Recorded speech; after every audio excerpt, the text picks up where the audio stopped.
which has created a buffer between what was a large group of protesters on Aliso Street in Alameda from the federal authorities on the other side of an LAPD skirmish line, essentially trying to keep the feds and the crowd as separated as possible. And again, that's what you're seeing right here, that yellow tape blocking off Alameda Street, preventing any large crowds from making their way towards the federal building. So a real effort here to keep the feds separated from the crowd. The crowd, very peaceful. This has been going on all morning, but it is definitely growing, and it is and now it's basically conjoined. Again, 3 large groups now coming together here at the federal building in downtown Los Angeles. Reporting live from Air 7, I'm Chris Christie, ABC 7 Eyewitness News. What the heck are they doing?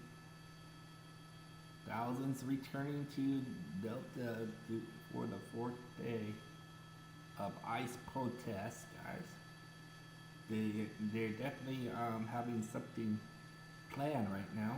We got a plan going You on. got it. There's 500 people. All right, back out my window when you can. Federal building in This side's good, yeah. It's perfect. in Los Angeles federal building where the people are guarding. There's about 30 people going south. I believe that would be north of Los Angeles. They're going towards the police barrier where they got the yellow tags. I guess they don't want them to go from behind of the FBI. There is like tons of people on the federal building. If they really wanted to, they could definitely charge towards the police officers if they really wanted to, because they really outnumber them. And then if the cops comes to trying to save these people, and then they can have the other people go right behind the cops and then trap them in, box them in. But there's a lot. Right now, they're not really doing no violence as much as they did early this morning. They were burning down cars. They were just being rowdy. Now there's another group of people. They're going west of Los Angeles. They're going west, opposite way of the federal building. They're going towards let's see, Main Street Republic, I believe that's what it is. Towards Chinatown. They're heading towards Chinatown. Looks like it's northwest. They're going northwest towards Chinatown. There's a big old park going over there where people might go skating or play or anything. But it's just a pavement park. There's some people on bikes, American flag, Mexican flag. Those people, they're about 50, maybe 60 or 80 of them are going towards that way. Okay, let's see what's going on here.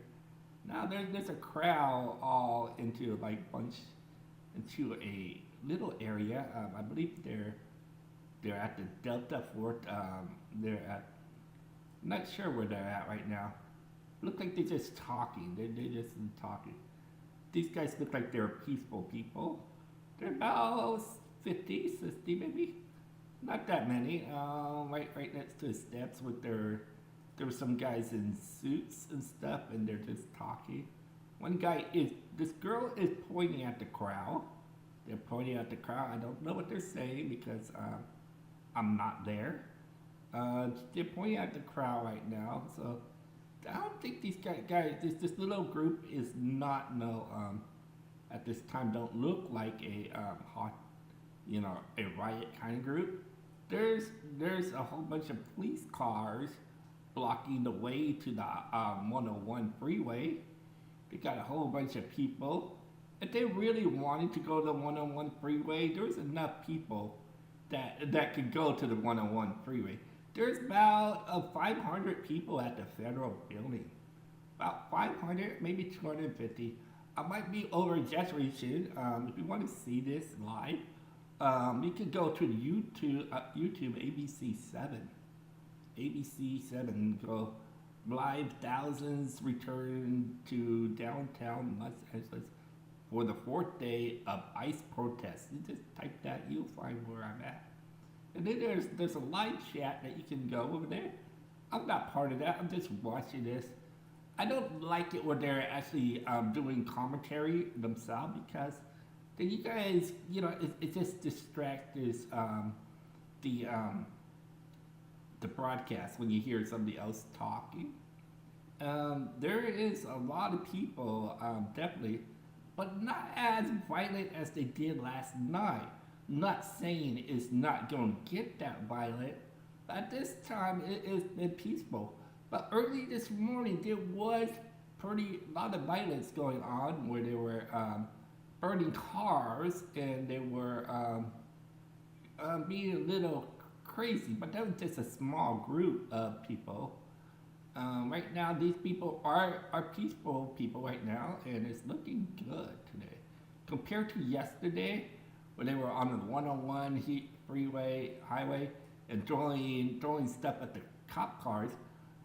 But this could be like, okay, we're peaceful right now, but somebody's doing some graffiti.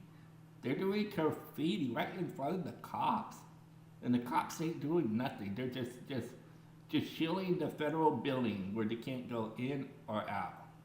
But if they really wanted to go in, there's enough of them that could just push them right forward.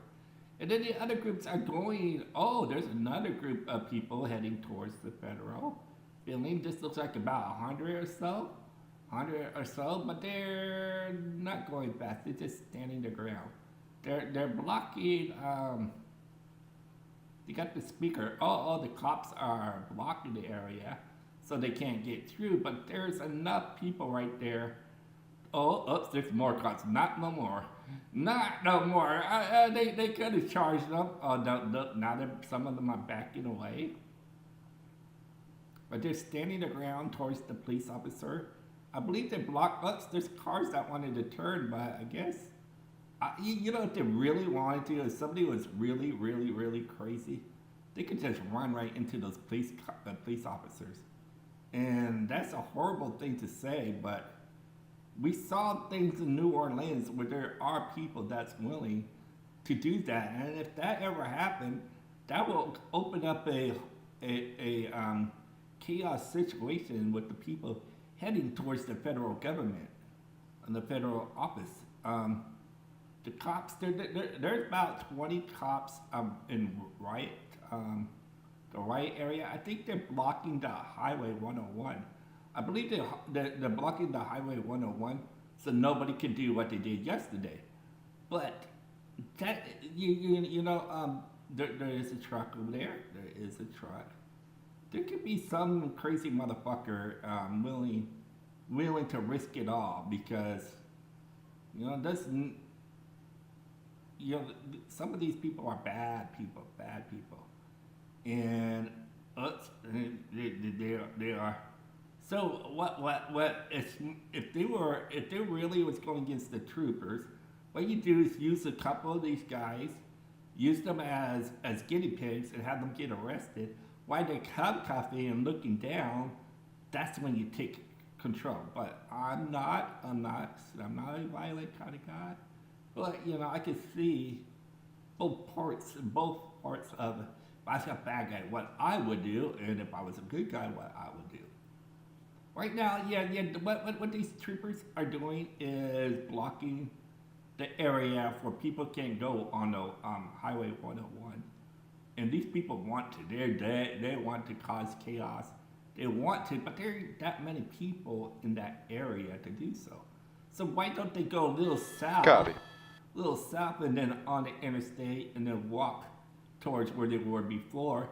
And then the cops will be like, how did the cops get to the area? Well, hello, you can get all the people go from behind in the back onto the 101. There's other ways. Or you can take a car, get a group of people in a car and go onto the Highway 101. They're just blocking the upper streets. They're not blocking down to the bottom, because there's cars going on 101. So if you really want to get all these people, all these protesters, get a bus or something and just block one way of the traffic, and you can control the Highway 101 if you really wanted to, you know, and then the people, the troopers or the cops in the riot scoots will have to go down to the 101, and then they will have to go down on the 101, and then that gives an opening for the people to charge and then block the troopers, because they're not in cop cars. They're you know, if you actually had a bus of people, like a bus of 200 or so, and then the bus keeps getting buses to go and drop these people off onto the 101 highway, you know, that could be a plan. Or there could be plenty of plans that, you know, if you were hostile. Right now, I don't think these people are hostile. There will be the agitators.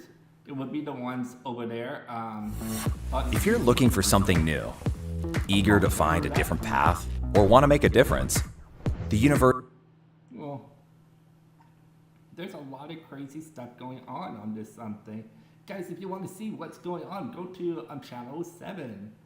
Channel 7 ABC. That's what I'm watching on YouTube.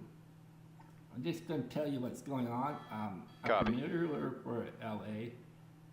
There's a group SWAT team blocking the way of the 101 so they don't go across the bridge again and cause chaos. There's a group, maybe 112, 120, you know, just in a circle. Right now, there's no agitators right now, but early this morning there was tons of agitators. They were burning cars, graffiti. And matter of fact, there's people graffiti on the side of the walls right in front of the cops, and they just stained ground on the federal building. But there's like 500 people on a federal building. If they wanted to, they could go west and overcrowd the cops from behind. And I don't know why they did that. The way they did it, because that's not really too smart. But there is literally over 500 people at the federal building. And there's like 1, 2, 3, 4, 5, 6, 7, 8, 9, 10, 11, 12, 13, 14, 15, 16, 17, 18, 19, 20. 20 SWAT people with the shields. But that doesn't mean there's not another 20 behind them. But if they all charged, they all ran and charged, and just put all the bodies together, they would be squashing each other. Even with the shield, there's nothing they could do. If you did it timed that rightly, you could actually do damage. You could do damage, you know, if you were like a bad person. Well, I'm not a bad person, but I'm telling you, you know, after seeing what yesterday, I would not be surprised. And everything I said about yesterday, it actually came true. So I'm just there's this one person just yelling. Yeah,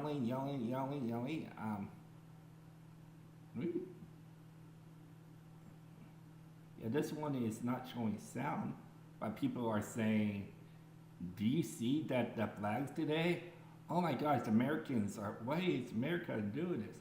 Why are they destroying their countries? Oh my gosh, you are not an advocate. Some of them are gay. They gay. Are they still peaceful? Right? Today seems like it. If this political social, oh man, they're going too fast. The chat is going super fast. Are they any ground level vibes? This is Donald Trump's fault. Donald Trump should get impeached. This should be illegal. Illegal to do this in California. The political people are crazy. These guys are lunatics. Copy 30. Oh, here they're saying something. I think so. I didn't say anything. Oh, the helicopters are saying something now. I need Donald Trump to go to hell. Fuck Donald Trump. Take him down. When did they get the officers there? What's going on? Are you dumb? They've been protesting in Los Angeles for 4 days. I'm Mexican. Okay. Say prayers to those people. It's all about money. It's all about money. Deport them all. Deport them all. Fuck. USA, losers. They are hostile. Hostile? They're not being hostile. How are they being hostile? Thumbs up. Oh, take a plane and crash into them. Oh, why don't you? I don't understand these people. Think they are just crazy. Why are they choosing to go against ISIS? ISIS is just. They're choosing the wrong battle and they're destroying their own place, their own cities. That's just stupid. Oh, I bet you the Democrats are donating money right now to some of these people to cause chaos. What? I guess. Only the reason why. Look, they're going way too fast. I can't read all these comments. The Marines are showing no mercy to these things. Welcome to Mexico, Mexicali. Gosh, that's so funny. But there is a city called Mexicali, but that's so funny. Is this supposed to, oh my gosh, they're going way too fast. You love those ones, yes. I got to start from the bottom.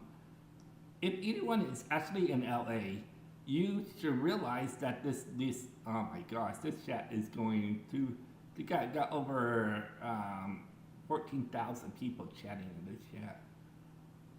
I voted for Donald Trump. Why is everybody mad? This is exactly what Donald Trump said he was going to do, get rid of the bad people and send them back to their country. So why is everybody surprised? He only took less than 1,000 people so far. Are you going to cry over 1,000 bad people? Rapists, murderers? Oh yes, this is just a political stunt by the Democrats. And for everybody to get mad at Donald Trump. I'm from Brazil. What's going on? I love Mexican food. And I don't know what that is. Oh, potains. Okay. Welcome to the party. This celebration is going way too long, Trump. I hope Trump gets out. I hope they impeach Trump and have Vance as our president. Go Vance. Oh man, now this people are like say we should rocket them. No. Whoa, that guy's freaking crazy. That is just toxic guy. Oh, toxic is on every single.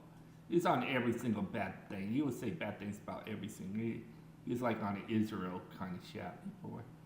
Okay, the Caribbean islands, Central America, and South America. Okay.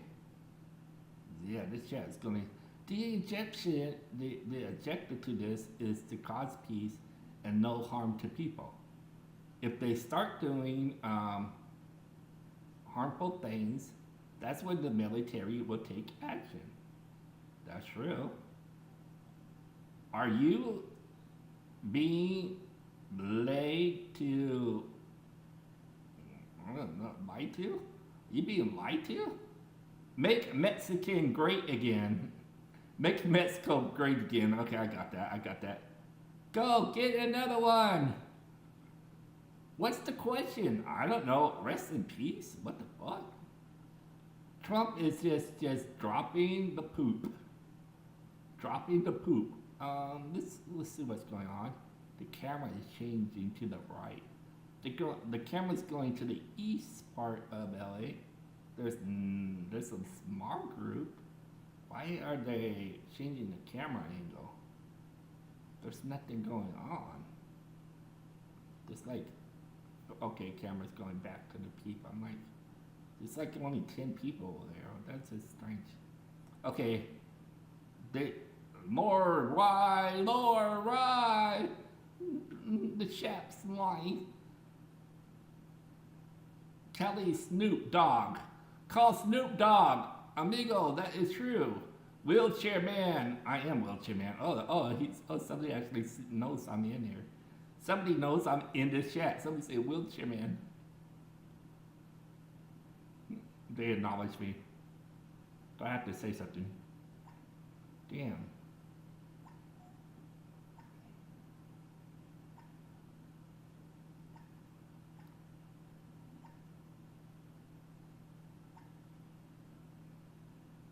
That's my real name on there. Oh well.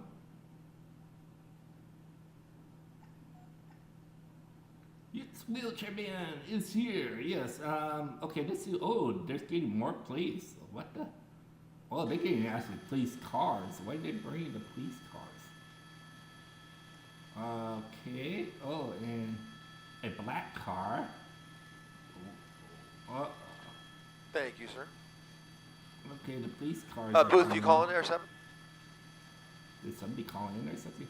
Oh, now they're using the police cars to block the Highway 101. Booth, you calling Air 7? They're using the police cars to do what? Oh, so they don't go over. Dude, that's just one bridge.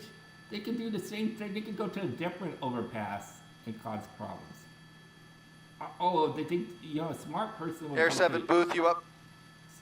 A smart person, will go to a different overpass if they was going to cause problems.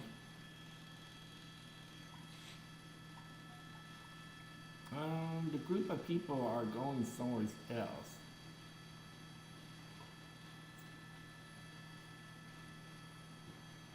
You see the police cars and where did they went? They went east? No, they went south. They went south of the 101, the big group of people. So the cops scared them off. It scared 120 people off because they were crowning it, or I don't know why. That is just crazy. Let's find a different channel. But this chat is so hilarious.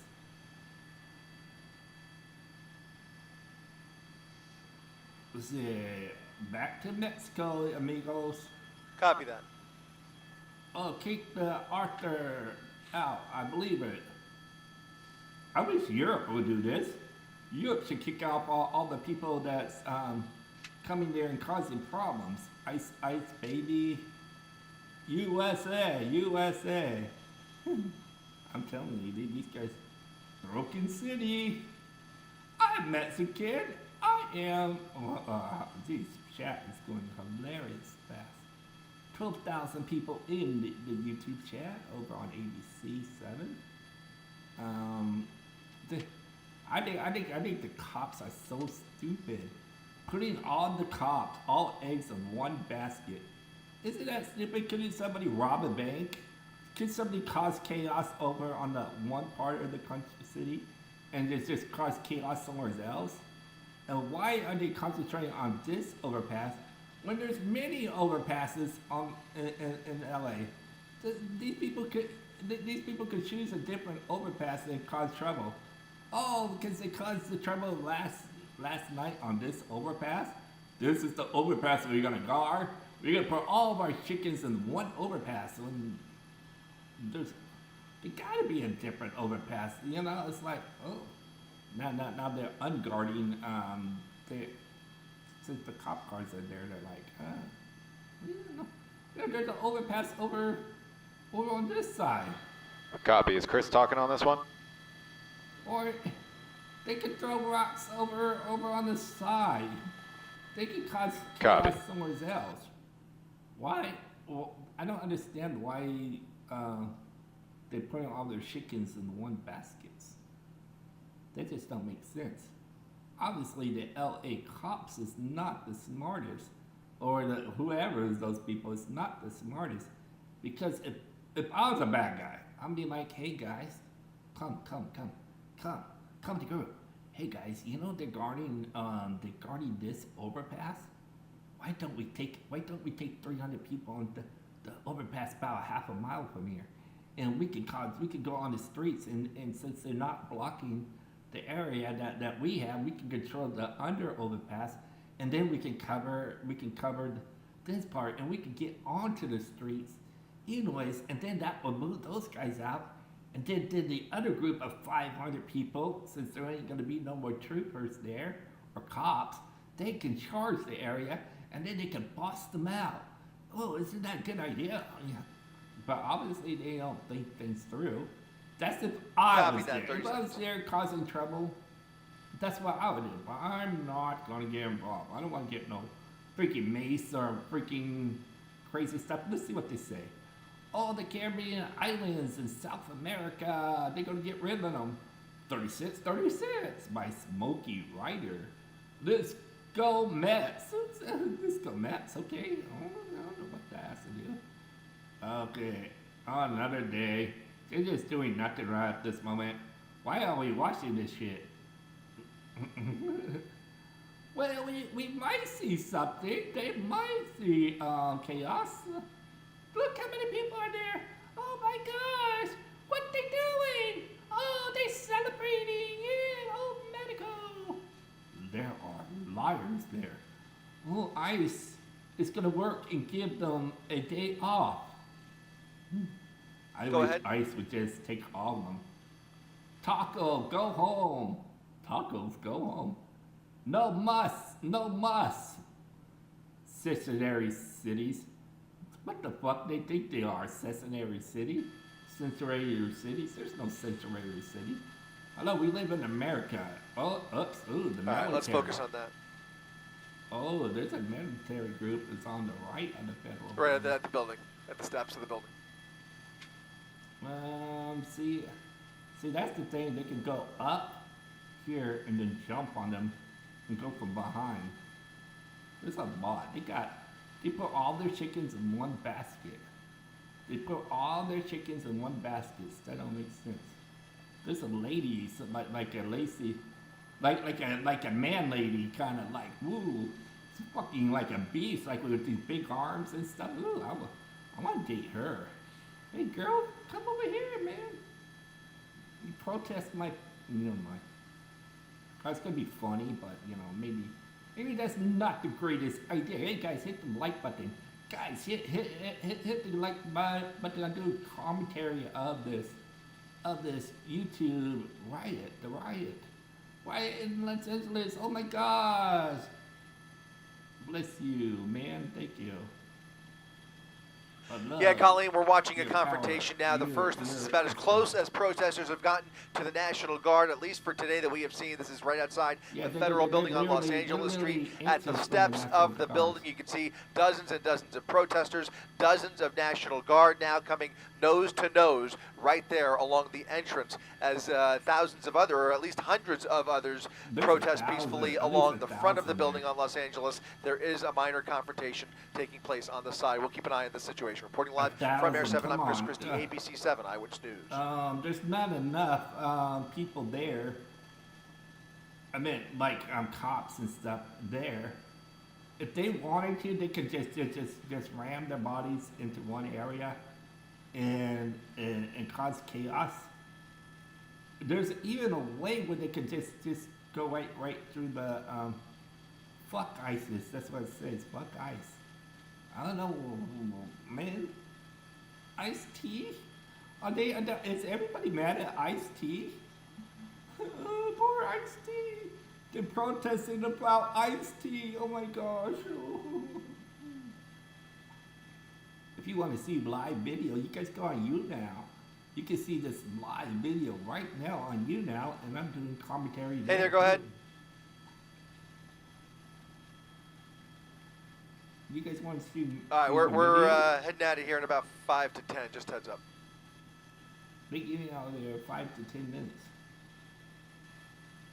Oh man, this lady is like, she put a sign on the freaking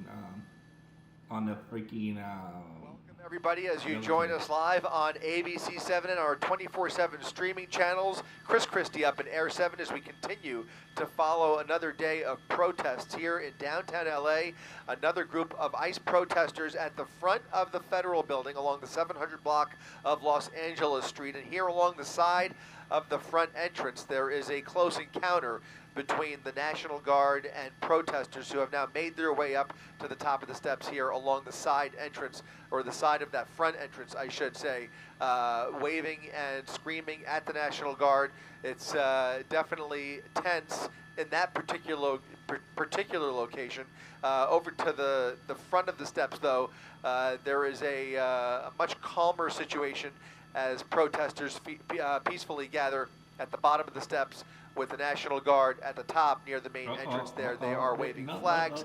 They are lots of screaming and yelling, but all peaceful from our vantage point up here in Air 7 as this crowd of about 500 protesters gathers along Los Angeles Street, extending into the street, shutting down part of Los Angeles Street, and LAPD on either side of the Federal Building to prevent the crowd from getting too far beyond this point, and especially anywhere close to the 101 freeway. You have all those black and whites on the overpass there of Los Angeles Street above the 101 freeway, and then California Highway Patrol preventing anybody from entering the 101 freeway. So again, tense moments, a large protest, lots of authorities on scene, LAPD, California Highway Patrol, the California National Guard, Homeland Security officials, a complicated and tense afternoon as we enter day 4 of ICE resistance protest here in downtown Los Angeles.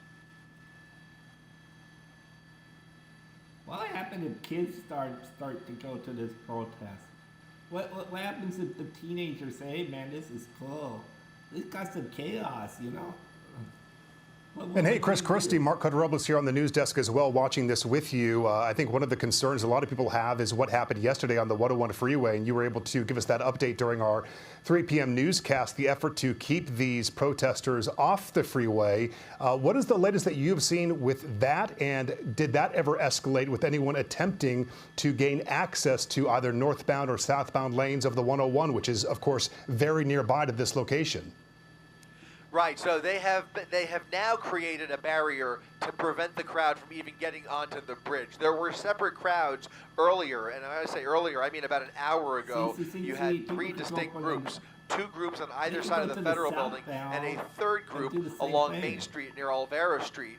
The crowd went over the bridge, made their way over to the Federal Building, and now you have one main large group along Los Angeles Street, California Highway Patrol and the LAPD now making sure nobody gets either onto the freeway or even onto the overpass above the freeway. And up until this point, to answer your question, Mark, nobody has made any effort, today at least, to get onto the freeway. As you know, the freeway was shut down for many of the overnight hours for a cleanup that took some time after last night's civil unrest that did make its way onto the freeway and onto the freeway bridge, that Los Angeles Street overpass that we're looking at here. But now all of the protest action is taking place on Los Angeles Street. National Guard surrounding the federal campus here, LAPD doing their level best to keep the distance between protesters and the National Guard on the Alameda side of the building.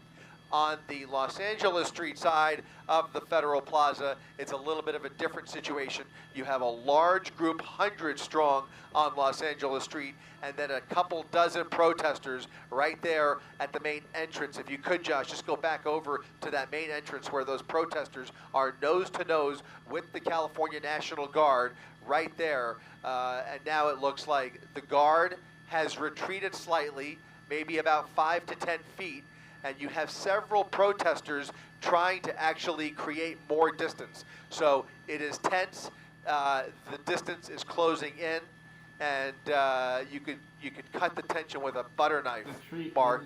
This crowd is getting closer to the main entrance of that Federal Building. Yeah, that's really interesting to see, and you kind of painted the picture there, because just a few minutes ago, the line of California National Guardsmen, they were right there outside of the awning, and now you can see them kind of in the shadows, steps back. And certainly, as you said, the crowd kind of inching their way closer, but then you have that organizer or perhaps leader of this group that's kind of keeping people back. Quite an interesting situation. But by comparison, if this situation, this demonstration, this protest can remain at what we're seeing right now, it would be comparatively very peaceful from what we saw over the last 24 to 48 hours there in downtown Los Angeles. So they want to keep this calm. They want to reduce the arrests. Local authorities do. Local authorities, they don't want to make these arrests, but if they need to, they certainly will. And charges will be brought on by the county DA for any of those people who are inciting violence, who are injuring officers. So definitely a balance right now in downtown Los Angeles. You might have heard I'm going through a little upgrade with my tats. So when Verizon announced that everyone gets a free phone on any plan, pain-free, count me in.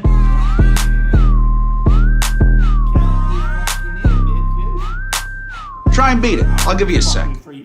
Have those empty weapons that you're referring to. However, there are Homeland Security police behind them, and in this case, adjacent to them now on the front steps in the black uniforms.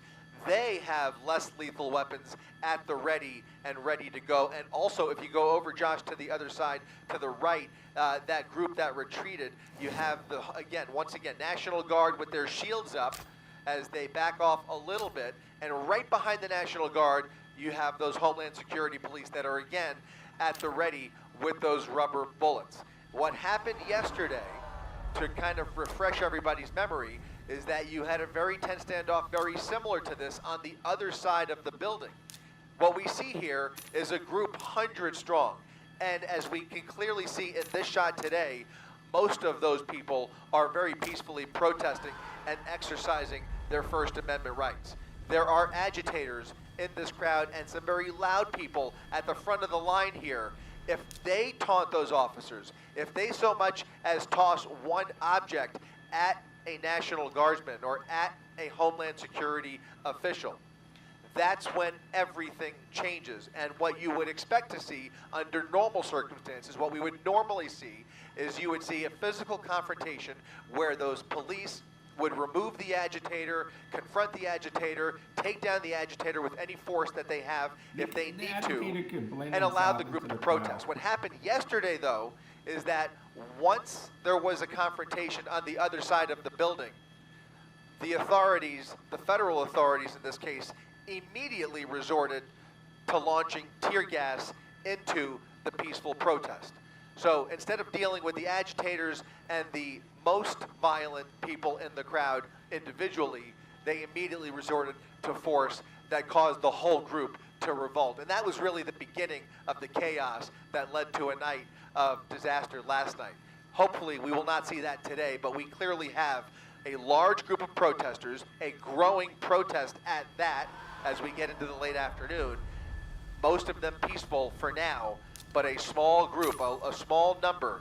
All it takes is one bad apple in that crowd to start trouble with law enforcement, and that's where you have a major confrontation, and that could spark, all kinds of problems. So just in the few minutes we've been focusing on the front of this building, Josh, if you can widen out one more time, it's actually grown quite a bit here. This crowd is continuing to grow ever so slightly, little by little, as those people who were protesting on the other side of the building and down the block, marching around, they're all kind of converging, coming back here to this focal point along Los Angeles Street, 700 block of Los Angeles Street in front of the building. Chris Christie, this is Giovanna Lotta joining you and Mark Cota-Robles now on this coverage. And I just wanted to ask Mark, because you interviewed DA Nathan Hochman earlier today, and he was very clear about his message. He said, if you want to peacefully protest, please do. If you want to hurl comments to any of the authorities, go ahead, feel free. But as soon as you hurl a brick or something that could hurt them, that changes the situation. You want to expand on that? Yeah, so it was very interesting interviewing DA Nathan Hochman this afternoon, and he told me that he had not been into downtown today. I was asking him what he was seeing, around his office, the Hall of Justice, which has been right in the heart of the protest and unrest over the weekend. And certainly, this is not a catch and release situation. I think there'd be a lot of concern from Angelenos, people in these impacted areas. as these protests may continue, of people, these criminals, these agitators who take it to the next level, who cross that line into criminal activity, of them being released, that they get detained and then they get released how many days later, the same day, whatever it may be. And he said if it's a situation that involves the violence, that will not happen, that charges will be filed to the fullest extent of the law, and especially so if these are so-called professional agitators, perhaps individuals who are known to law enforcement. Maybe they are individuals who have been involved in prior protests. They are known to them, say the unrest that we saw in 2020. If we locate those individuals, all that's happening still right now, those individuals will be facing even stricter penalties, harsher charges. So certainly they're taking it very seriously from the law enforcement side. And DA Nathan Hochman, again, he was the one who told me that statement that they don't want to make these arrests. They encourage peaceful protest. When you cross that line, then come the charges, and certainly they don't want to see that happen, but they will do their job as all of this unfolds on day 4. Yeah, and oftentimes it just like takes more- one or two of these agitators to create a problem. Situation that gets out of hand very quickly. But right now, as we're looking live from Air 7, Chris Christie, Air 7 over this crowd, it does appear to be remaining. No, we're living in the last days of the world. Exactly, Giovanna. It is We're very living in peaceful, the has last been 10 peaceful years all day of long, this and earth, we you can know. only hope that it stays that way. As you guys just mentioned, You know, though, if you read one the book of aggressive Daniel, protester gives everything them that's going on the in the justification world to start is using exactly force. what they predicted And while thousands in of many years ago. situations we typically see law enforcement making every Everywhere, effort not to every use place force, on this earth this is not gonna week be and safe. weekend has been a bit And when different, the where Antichrist those comes, federal authorities have been way more aggressive than we are ever used to seeing in the past, even as recently as the 2020 disturbances and the wake of the George Floyd murder. It was nothing like that. We did not have federal officials, especially National Guard, in our area until way later. There was even peace at that point. They did have the National Guard confronting protesters in live action up in Seattle and other parts of the country. I believe in Portland that was taking place as well. But we did not see that here. And by the time the National Guard got here, it was already way after the violence had taken place. So now we see the National Guard coming in quickly this weekend to help defend this federal property. And what we are kind of noticing is that as much as they can, it appears that the LAPD has been trying to create a buffer between the protest zone and the federal officials. If they can keep some distance between protesters and federal authorities, that will help alleviate some of the violence that we have seen, because the anger is not placed at the LAPD. This is a somewhat unique situation where most of the anger and destruction was really until last night, where things got out of control and we did see lots of vandalism and pandemonium. For the most part, the anger amongst the protesters is aimed squarely at the federal government, not local authorities, not private citizens, not private property. All of the anger is focused on the ICE actions that have been taking place here in Southern California. And the protest today began, the peaceful protest began at Grand Park, Gloria Molina Grand Park, at 12 noon today, and they were gathered to protest the arrest and detainment of civil rights and labor leader David Huerta. We now know he was in federal custody. He was in a detention center, but we now know he has been released, and he spoke out earlier today. And part of his conditions, he has to stay away from federal officers and operations on his $50,000 bail, and he was released this afternoon. He spoke within the last hour. We just had some of his interview during Eyewitness News at 3 p.m. So his storyline is something that we will continue to follow. He did say our best days are still ahead. And Chris, pretty interesting as far as the response here is what is to come. Of course, we've had the federal agents, we've had local law enforcement, LAPD and LA County Sheriff's deputies involved in all of this now in the past 4 days, along with the addition of the California National Guard. And our reporting that we will now add to coming up for Eyewitness News at 4 p.m. is the Pentagon formally deploying 700 Marines from 29 Palms to assist in Los Angeles. Chris, this is unprecedented. Any expectations from you on what that may look like? I know we don't have all the answers, but 700 Marines, that is something that we have never seen before, for them to be added into this mix and potentially to raise escalations once again. I mean, exactly. The question is, what are they going to do when they get here? What will their responsibilities be? And I learned just this morning that they do not have rules of engagement on domestic territory. There is no precedent for this, as you mentioned.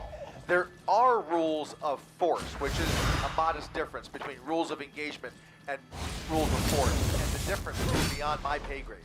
But as you mentioned, the National Guard here defending the federal property, they are armed, but those weapons are, we understand, empty. They are not loaded.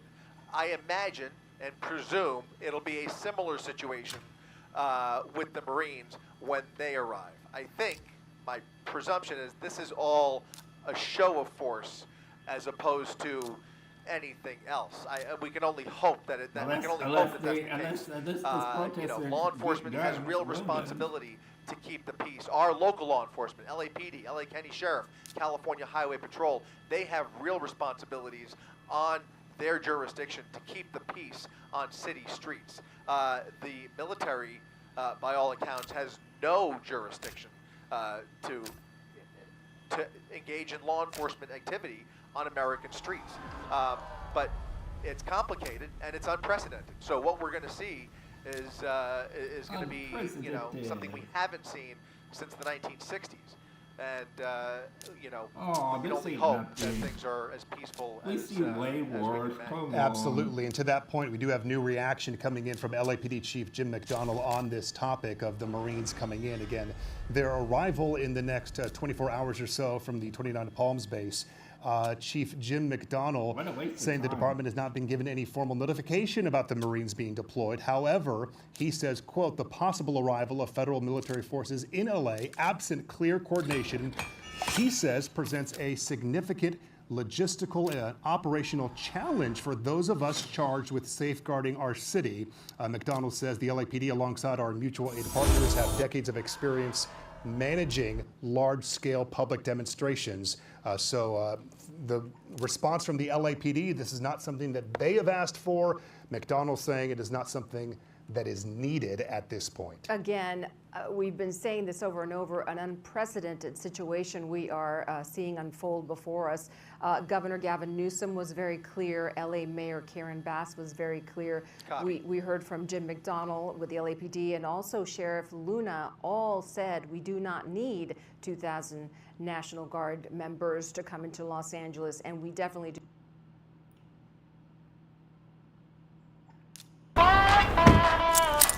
Are there any bats?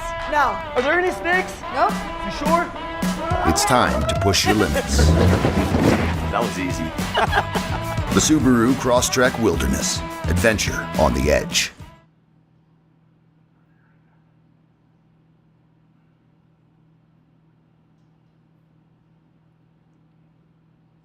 Newscast, not sure if you're going to need to depart the area and refuel, but wanted to give you that opportunity, or if there's any final words, or if you're sticking with us right now on this extended coverage here on our ABC7 Los Angeles streaming app. Yeah, we're going to take off in a couple minutes and get some fuel and be here for the rest of the afternoon. One thing to add, we should tell everybody, is that the LAPD is now on tactical alert, citywide tactical alert. They have asked everybody, by the way, earlier this weekend to suspend their vacations and make themselves available for whatever is going to transpire. So we have all the resources that you can imagine available at the disposal of the LAPD. But to your point there about McDonnell's statement there, he really hits the nail on the head, because it's the inclusion of more federal militarized authorities that is going to create more escalation. It's not really meant to alleviate. They are here for one purpose, and we know what that is. Local law enforcement is really trying to mitigate that, to try and mitigate the political disaster from what's happening on our city streets. So it's all so tenuous, and it's just something that we just are not used to seeing, at least in our city.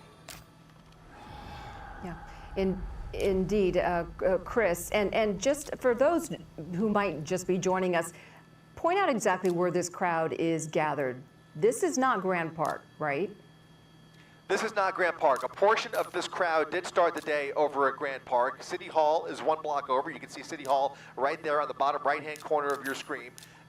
There were several protests earlier in the day, and now in the last hour, hour and a half, all of those groups have converged on the steps of the Federal Building on the 700 block of Los Angeles Street right there. They are blocking at least the southbound side now. Earlier they were blocking the entire street, but it looks like some of that southbound, or I should say, they're blocking the northbound side. Southbound traffic is starting to squeeze through there. But the closest protesters are at the bottom of the steps there. At the top of the steps are the line of National Guard troops there. There's about seven steps between the protesters and those guardsmen. So about 8 or 9 feet distance at the front of the building between the protesters who are protesting peacefully and those guardsmen at the top of the steps. It's a little bit of a different situation here at the handicap ramp because about a few dozen have made their way up that ramp to the side of that front entrance and are much closer to those National Guardsmen who are dressed in riot gear with their shields and doing everything they can to resist any kind of a confrontation.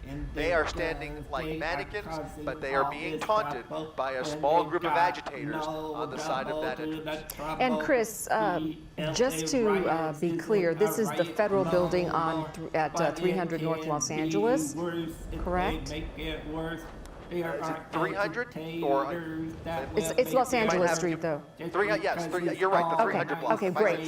So this is not right. So this is not the detention center where the Friday night protesters gathered and some of the early resistance and violence was happening. Correct. No, it is. It's the same facility. Go ahead and widen out a little bit, Josh. We'll kind of give you a little bit of a lay of the land here. You have the Federal Building right there where the crowd is, and right above the Federal Building, on the top right, that red tall building, that's the Roybal Federal Building, which includes the main federal courthouse. And between those two buildings, right there in the center of your screen, push in on the detention center right there, Josh, over to the left, the detention center, over to the left.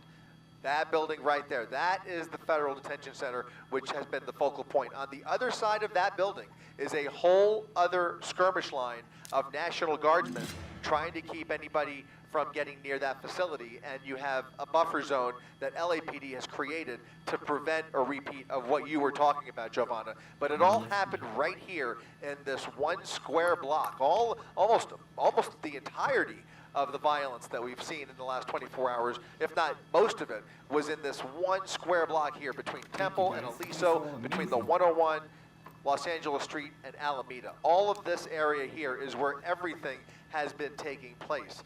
But you do have a bulk of the activity right now all happening on Los Angeles Street, right in front of the main Federal Building. And as far as we know, the people who were detained initially in the raids on Friday are still in that detention center.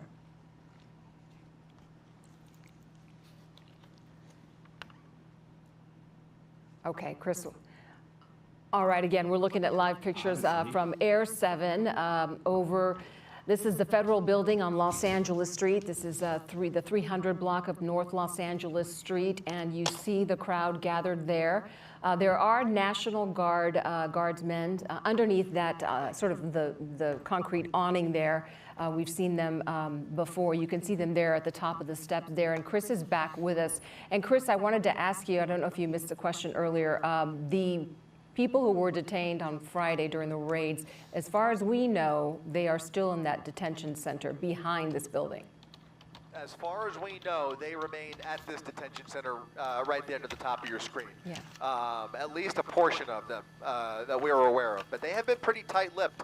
And some of the immigration attorneys, I've seen them on television, demanding to have more details about the movement of those detainees. And obviously, they want to know what kind of conditions they are in. So the feds are being pretty tight-lipped as to the exact movements. But as far as we are aware, that is the detention center where they were at least taken on Thursday and then again on Friday.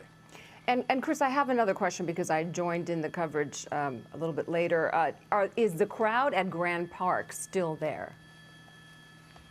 The crowd at Grant Park is not there. They have now moved over to the Federal Building. Grant Park, as far as I know, is pretty much cleared out. That's going to be Grant Park near the bottom of your screen. That's all empty. You can see the City Hall area pretty much vacant there. There are some LAPD standing by. Traffic is open to the public, but the protest activity is all concentrated along the 300 block of Los Angeles Street right there off of the 101 freeway. Yeah, and as you pointed out, the LAPD is now on citywide tactical alert. We are going to, of course, continue our coverage of these protesters in downtown Los Angeles protesting the federal immigration raids. For now, we're going to take a quick break.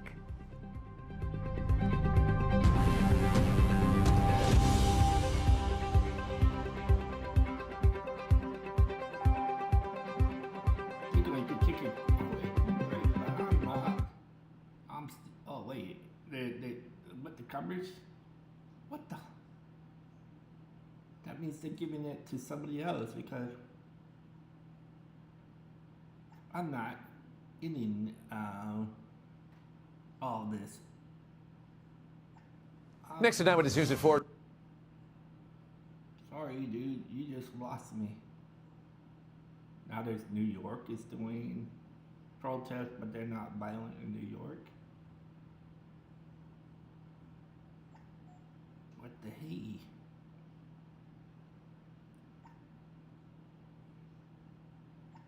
Looks like we got Fox.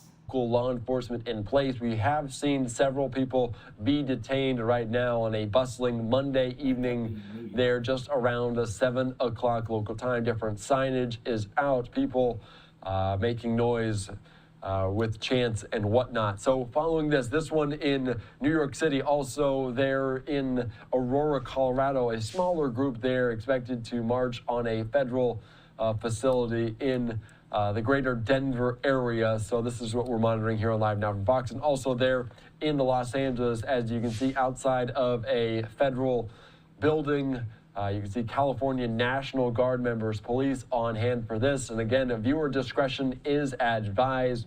Day number 4 of the unrest in Los Angeles as California National Guard members on hand. We've seen and we've heard that Marines will be on their way, some 700 right now. Let's listen into this here on Live Now from Fox and continue to monitor the developing story out of LA.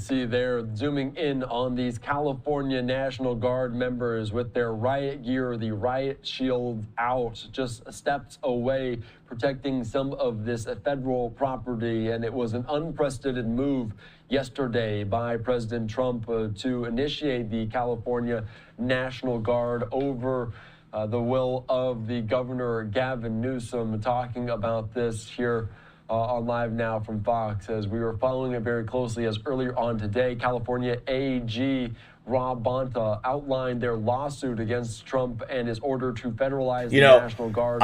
In the lawsuit, Newsom and Bonta say the court will find Trump's order unlawful. They contend that federal statute requires the governor to give his consent.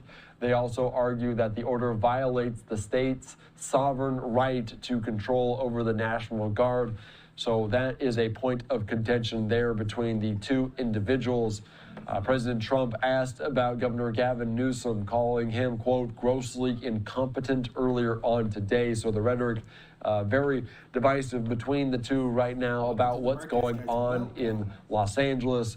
Newsom on Sunday saying the deployment of the National Guard, the federalization of the National Guard will only inflame some of the tensions on the ground, and that maybe exactly what we saw, what we witnessed yesterday, as it did get violent at points. There were some volatile moments between law enforcement and protesters clashing. We did see them block the 101 freeway, a major thoroughfare through downtown Los Angeles. We did see a Waymo, an autonomous vehicle, burned, incinerated by some of these protesters. Not exactly sure if they were outside agitators or protesters themselves. It is hard to discern, especially happening in real time of those moments. We do know that the Waymo is reducing and stopping service to the downtown LA area to avoid a situation that we saw happen yesterday. They are still servicing customers in the greater Los Angeles area, Los Angeles County, but they are in coordination with LAPD right now to try to avoid something similar again happening this afternoon. Just entering a new hour here on Live Now from Fox, we're learning Los Angeles police saying that they are declaring a tactical alert.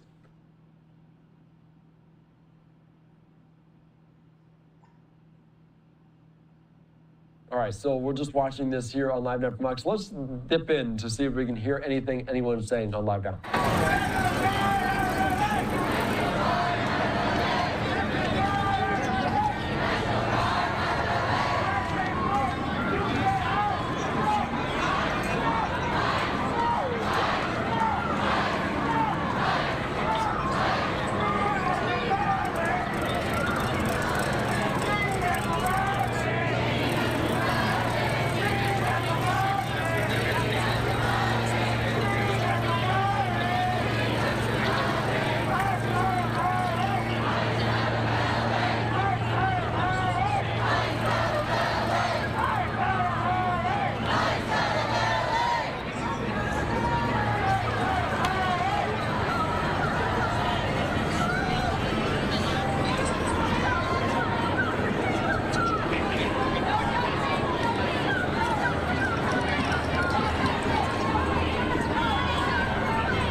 Again, these are just some protests, some live, unfiltered moments as this dynamic situation continues to build in Los Angeles. And there's always concern as day turns tonight, just about 4 o'clock local time, concern about the escalation of this, especially with the show of force as local police on hand, but also California National Guard there in the brown with those riot shields out at ready to protect these federal buildings. And we were talking about President Donald Trump and his rhetoric against Governor of California, Gavin Newsom, as they were trading barbs earlier on. I also want to put this up, the most recent comments from Gavin Newsom saying U.S. Marines have served honorably across multiple wars in defense of democracy. They are heroes. They shouldn't be deployed on American soil, facing their own countrymen to fulfill the deranged fantasy of a dictatorial president. This is un-American. That is coming in from Gavin Newsom right now, saying this is un-American to deploy those 700 Marines to the area. This also coming in as he's meeting with local and state officials to discuss the strategies to maintain peace in Los Angeles. You can see state and local leaders standing together to clean Trump's mess and pick up the pieces to ensure the safety of our community. You can see there Gavin Newsom, the center of your screen, also Robert Luna, a person that we are very familiar with, the sheriff there in Los Angeles, meeting on the ground about these developing moments, talking about these 700 Marines that are being deployed right now, as the Pentagon planned to deploy about 700 Marines to Los Angeles on Monday to help California National Guard members respond to immigrant protests. This, according to officials telling the Associated Press, prepared as California is to sue President Donald Trump over its use of the Guard to confront the protesters. The Marines were deployed from their base in 29 Palms in Southern California. The Attorney General said the president's action had, quote, trampled the state's sovereignty. Rob Bonta saying, quote, we don't take lightly to the president abusing his authority and unlawfully mobilizing California National Guard troops. The streets of sprawling streets there. 4 million people were quiet Monday morning until just right now at this moment. So let's just, again, listen in. You see the clashing mere moments. Tension continues to ride, the ebbs and flows of some of these protests taking place. Let's listen back in.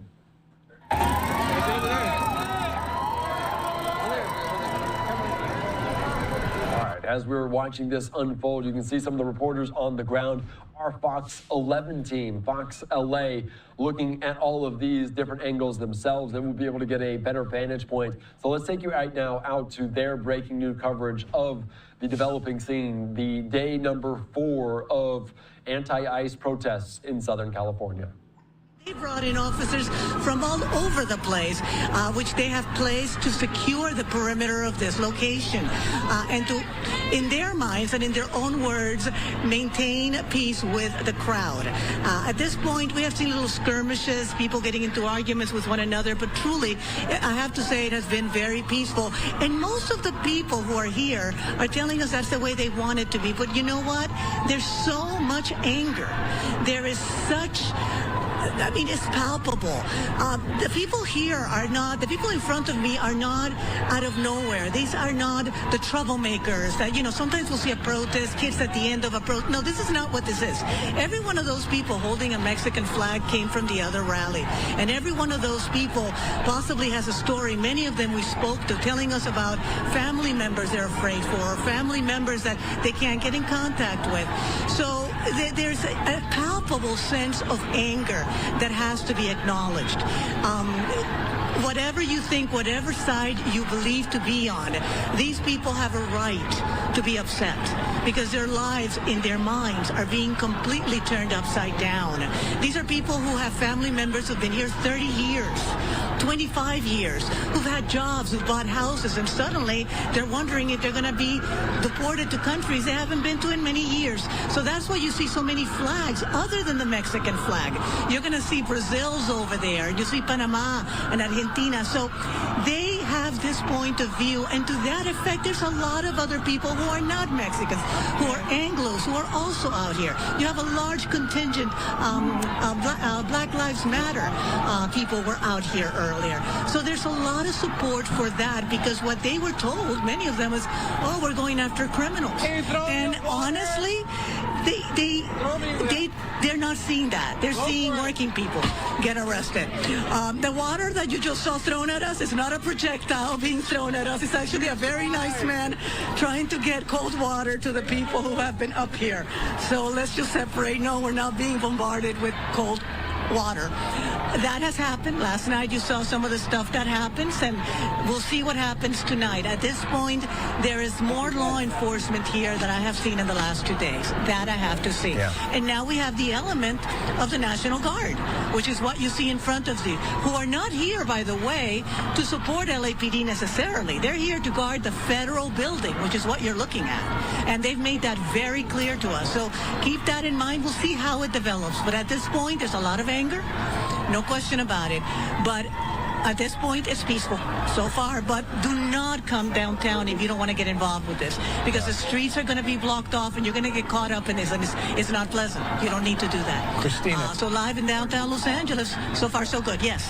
Yeah, so you talked real briefly, but just want to let people know, you said Huerta. That's David Huerta, who is the president of the SEIU, who was taken into custody the other day, which was a huge sort of rallying cry for a lot of the folks out there and a lot of Democratic leaders. You think of the SEIU, one of the most important fundraising tools for Democratic Party politics in California.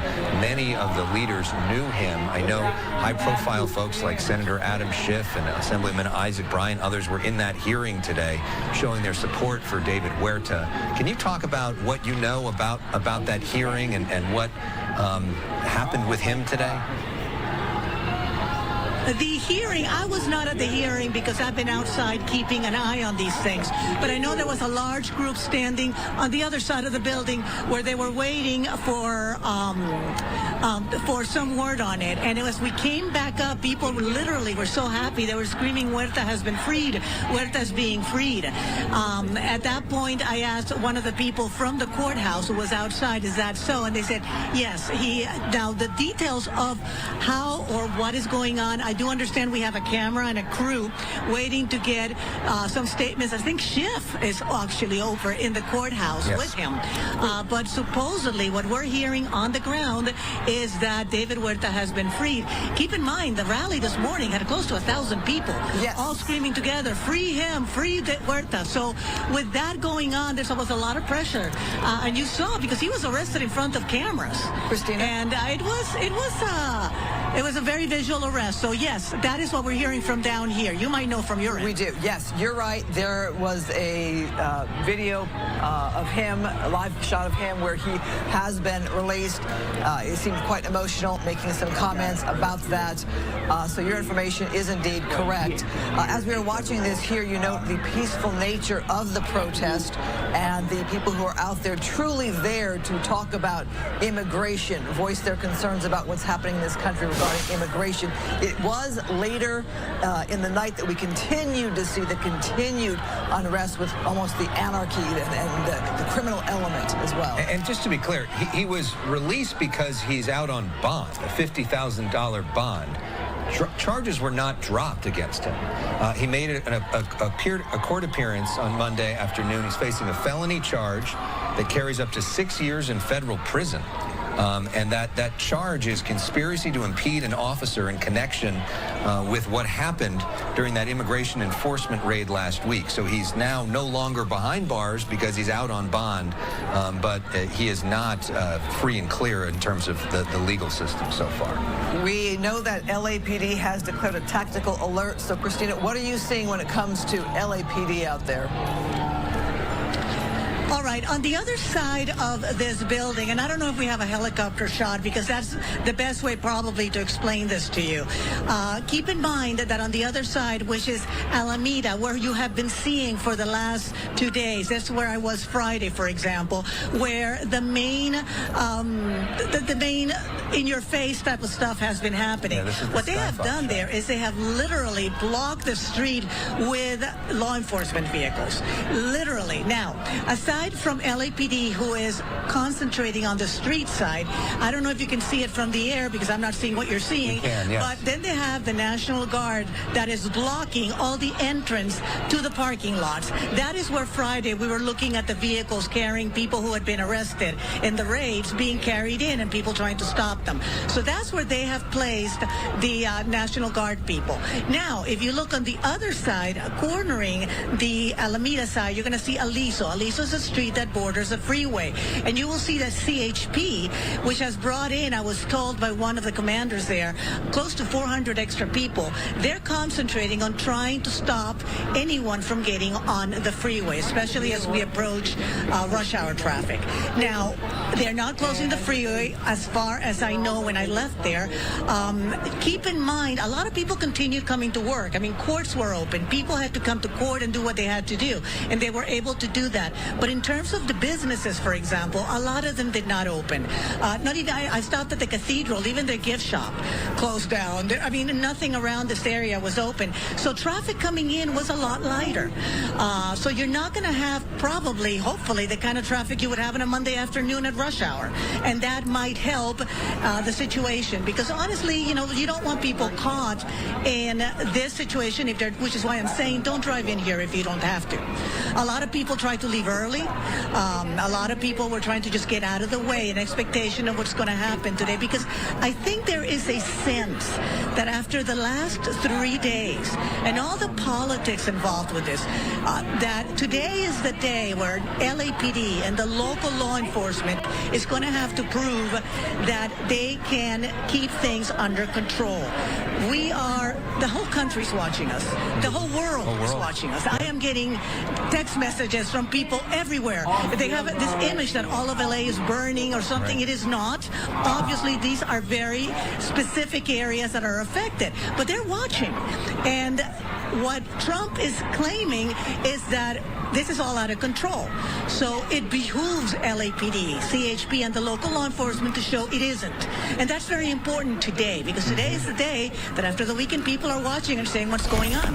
And everybody's very conscious of that. Yeah, and that's interesting, Christina, because we had LA Mayor Karen Bass on with us last night live at our 10 o'clock news, and she made that very point that the protesters, if you're really interested in sending a message to the Trump administration that their immigration policy is bad, the absolute last thing that you should be doing is violence, because all that does is feed into the narrative that our immigration system is out of control, even though some of those people aren't even immigrants that are doing it. And it feeds into his narrative that you need the National Guard and you need all this lawlessness, and that's something they don't think is true. So the way to disprove that is to show that there is law and order in the streets of Southern California. That was her plea to people, and we'll see if they listen to that today.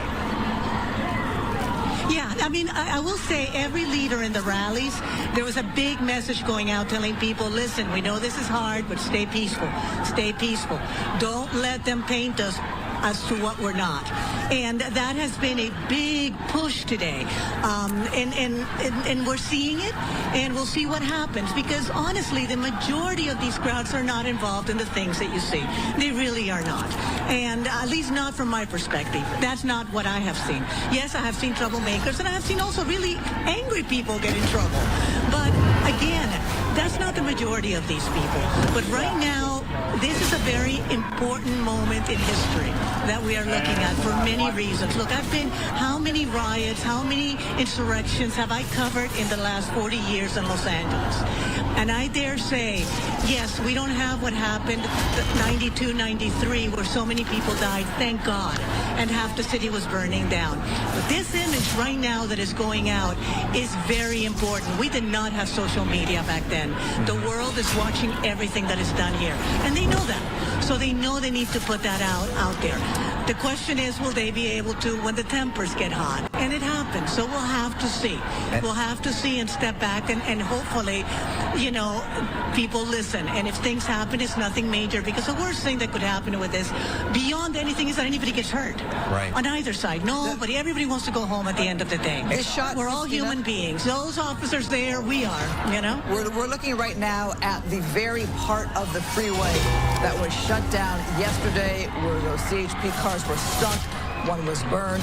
Now you have this staging here of law enforcement officers right there, and that wider shot you could see they were actually on top of that overpass where the crowd had gathered. People throwing those rocks and scooters down onto law enforcement vehicles. So right now you're looking at the 101 freeway, wide open to traffic, wide open to Angelinos, and law enforcement really is occupying that part of the overpass where protesters were so violent yesterday. And there you see that crowd there of protesters, a much smaller group yesterday, but also, Christina, it's the work day, too. It's a work day, correct.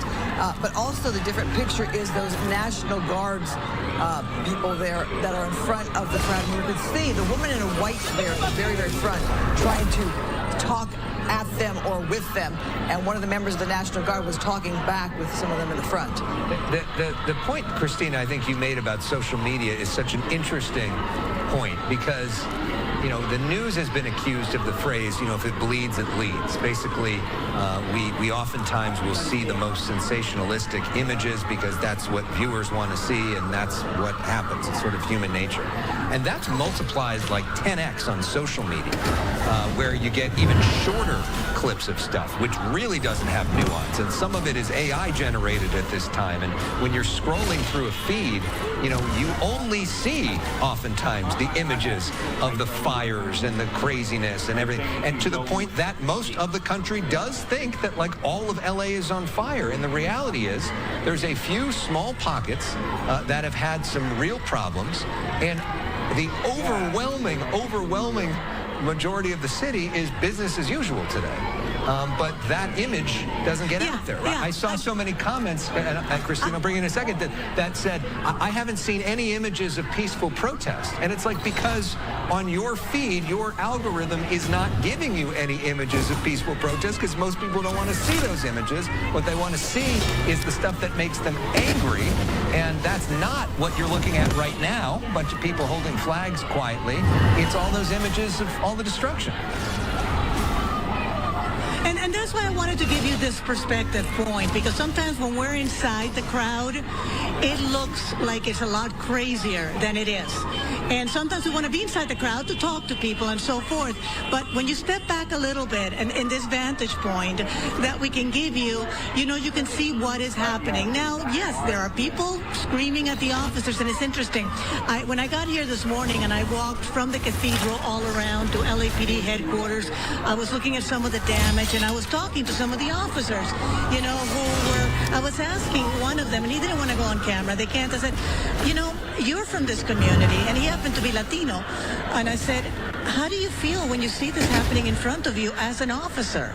And, you know, he looked at me and goes, you know, if people knew how hard it is.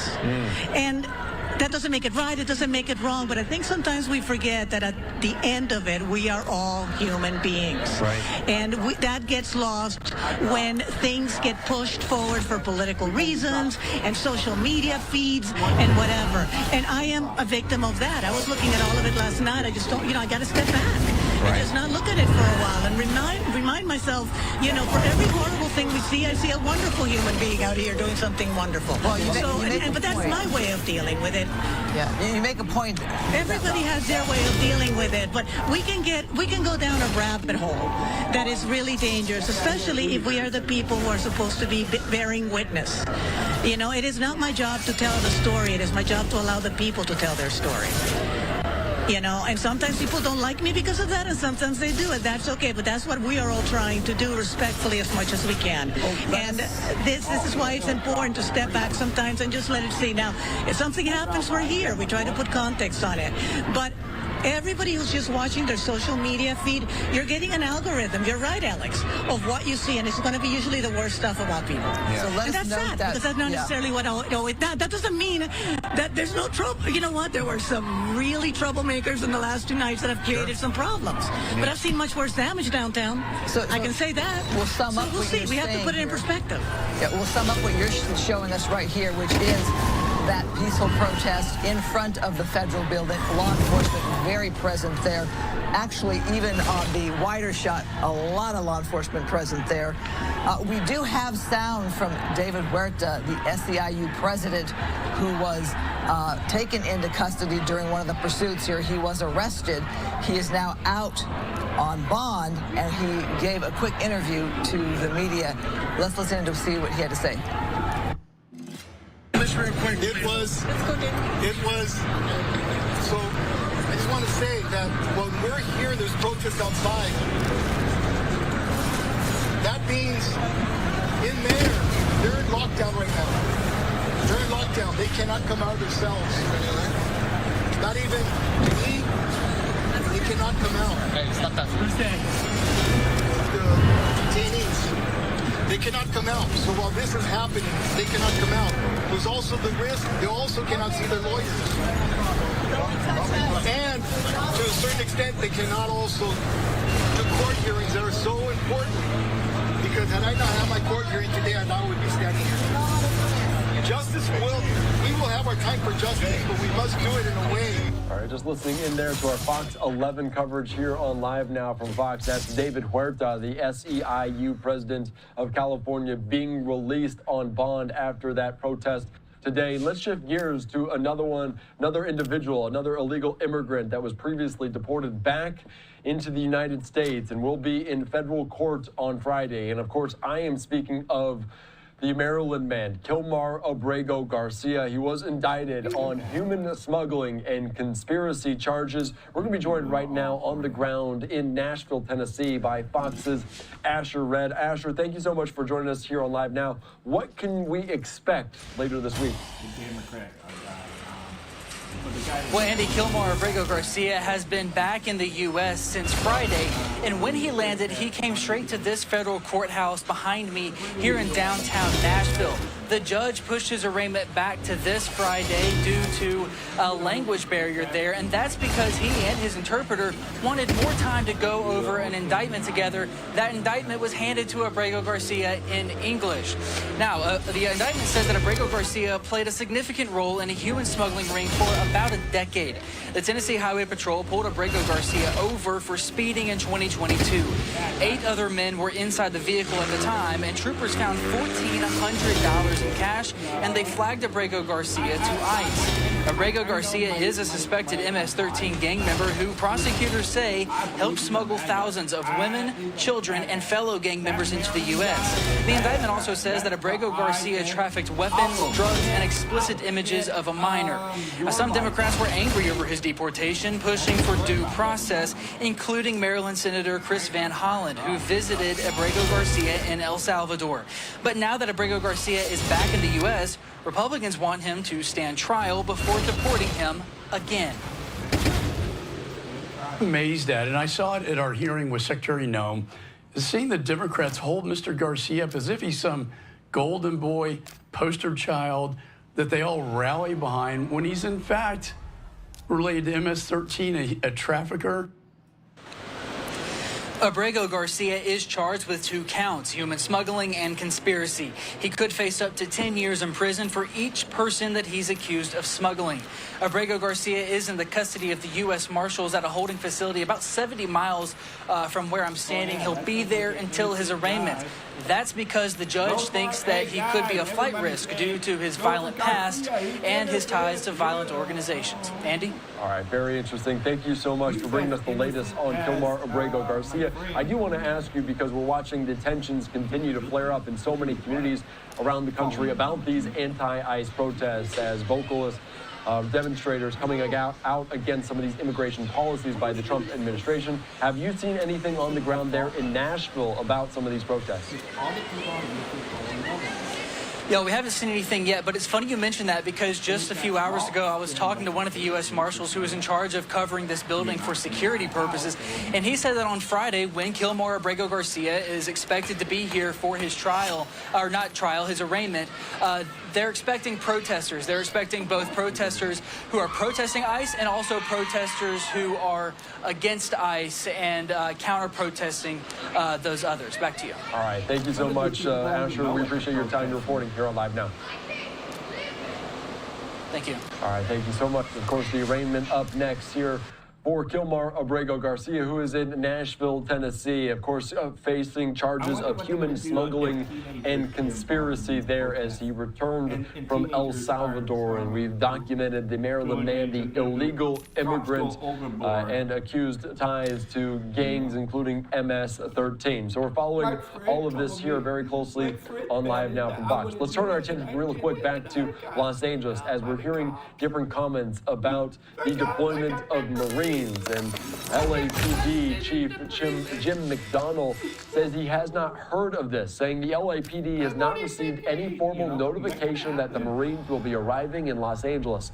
However, the possible arrival of federal military forces in Los Angeles, absent clear coordination, presents a significant logistical and operational challenge for those of us charged with safeguarding this city. The Los Angeles Police Department, alongside our mutual aid partners, have decades of experience maintaining and managing large-scale public demonstrations, and we remain confident in our ability to do so professionally and effectively.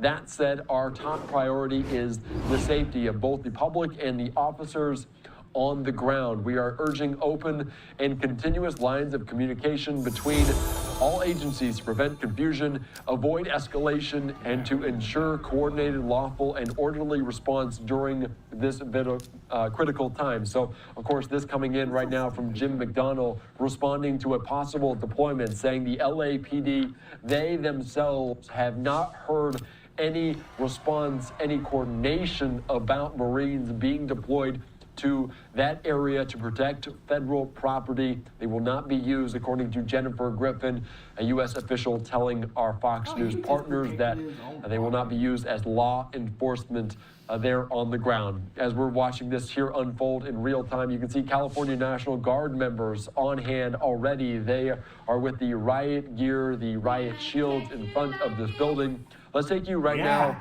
back out to more comments from our Fox 11 team on the ground to give us some details of what's going on in Southern California during day 4 of the unrest. as you can see from the helicopter. And in the middle of all this, I don't know if you can hear me, Al. Go to your left of the man with, there's a man with these yellow flowers. Oh, he stopped. But we actually have people who are entertaining the crowd. Let's see if he does it again, because in the middle of all this going on, there's a man doing tumbling flowers and another one who's tumbling. You know, it's kind of the scene as if it were a gathering at a party, but he's moving back now, the guy with the flowers, if we see him do it again. But for a long time, this has been a very kind of almost festive corner for some of the people who don't want to be involved in the screaming. But yes, right now what you do have is what you see in these things, which is the screaming. Somebody at some point is going to have to give. And the question is who and how. Well, if it goes long enough, people begin to disperse on their own, but we'll see.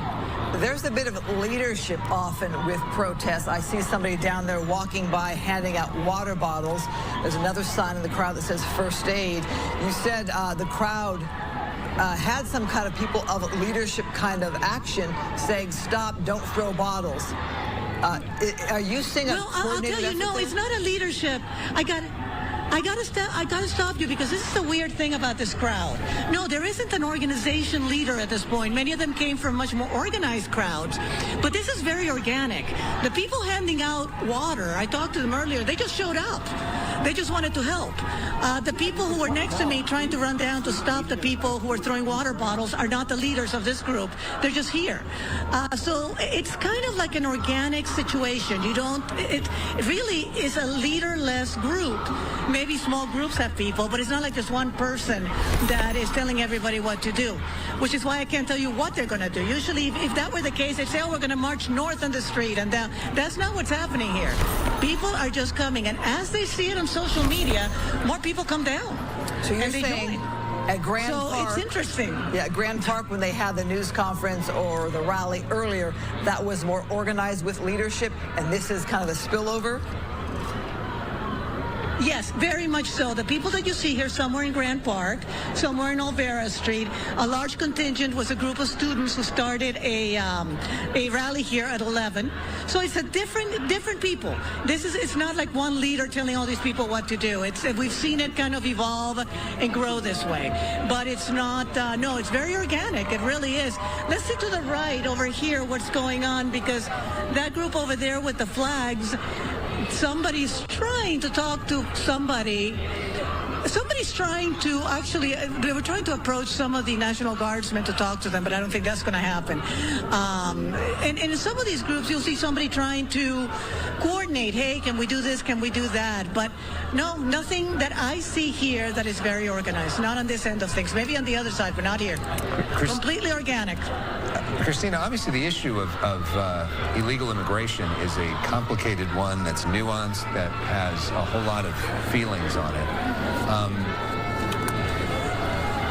What are the people that you're talking to, and I know people have different perspectives, think should happen if somebody is here illegally? And do they think that itself is wrong? So let me repeat, because I have a lot of noise. You want to get a sense of what people here think if somebody's in this country illegally? Yeah, what they think about that. I think the majority of the people around me say... There are people that are watching this that feel, okay, if you're here illegally, the ICE has a legal right to deport you, and they're just doing their jobs, and it's wrong to try to stop them from doing their jobs. What do these folks say? Well, I'm not trying to talk to some people, but I will give you the sense. It's a very complicated question. There is a difference. There are the people who are going to tell you everybody should open borders. That's one end of the spectrum. But I think what has drawn so many people here right now... Right there, that man over there? Yeah, he's a big social media star. What's his name? I think Hassan Piper. Oh, so you're looking at Hassan. Thank you very much. Hassan Piper is a big social media star, and that's people are going up to him. But I'm not sure if it is, but it looks like him. He is a big social media star. But we get a lot of people from social media coming and going, taking pictures. Back to your question. Yeah. I think that the anger in the majority of people is, if suddenly tomorrow they said, okay, we're going to close borders and we're not going to let in people illegally, that's one thing. Going after people who've been here for 30 years and have been allowed to stay and create lives who are our neighbors, a lot of people have a problem with that. I don't know. Let me ask around. Can I talk to you? Are you here? Yeah. Where are you from? I'm from New Jersey, but I've been living here for about a year and a half. Okay, so this gentleman is talking to us. You're looking at the picture, but I see you here. My anchors were asking for the people who are here for the protest. What brings you here? The rally to protest? The rally, the lack of due process, the rounding up people at their jobs, mostly, at schools, like taking parents away from their kids' graduations. That's a step too far, in my opinion. Now, when they say, well, these people just entered illegally yesterday, does that change your mind at all? I'm not so sure. I agree that there should be, like, border control has a job to do. But I think you were saying earlier that people who have been here for 10, 20, 30 years making lives, those people should be given opportunity for citizenship rather than just put in a detention center and sent away. You see it? And what I'm hearing from this, thank you so much for talking to us. What I'm hearing from him, I hear a lot. And keep in mind, look, I have covered immigration, which is a much more complicated issue that I would even pretend to try to fix. But I'll tell you this. I have been through 2 rounds of pardons and letting people stay here. And then they do that, and then they do nothing.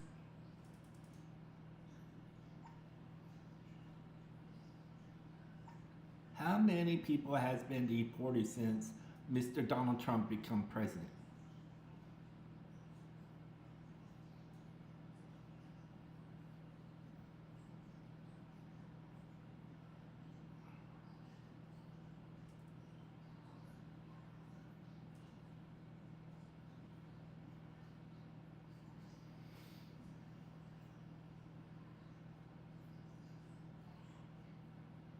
Oh, that's why they're mad.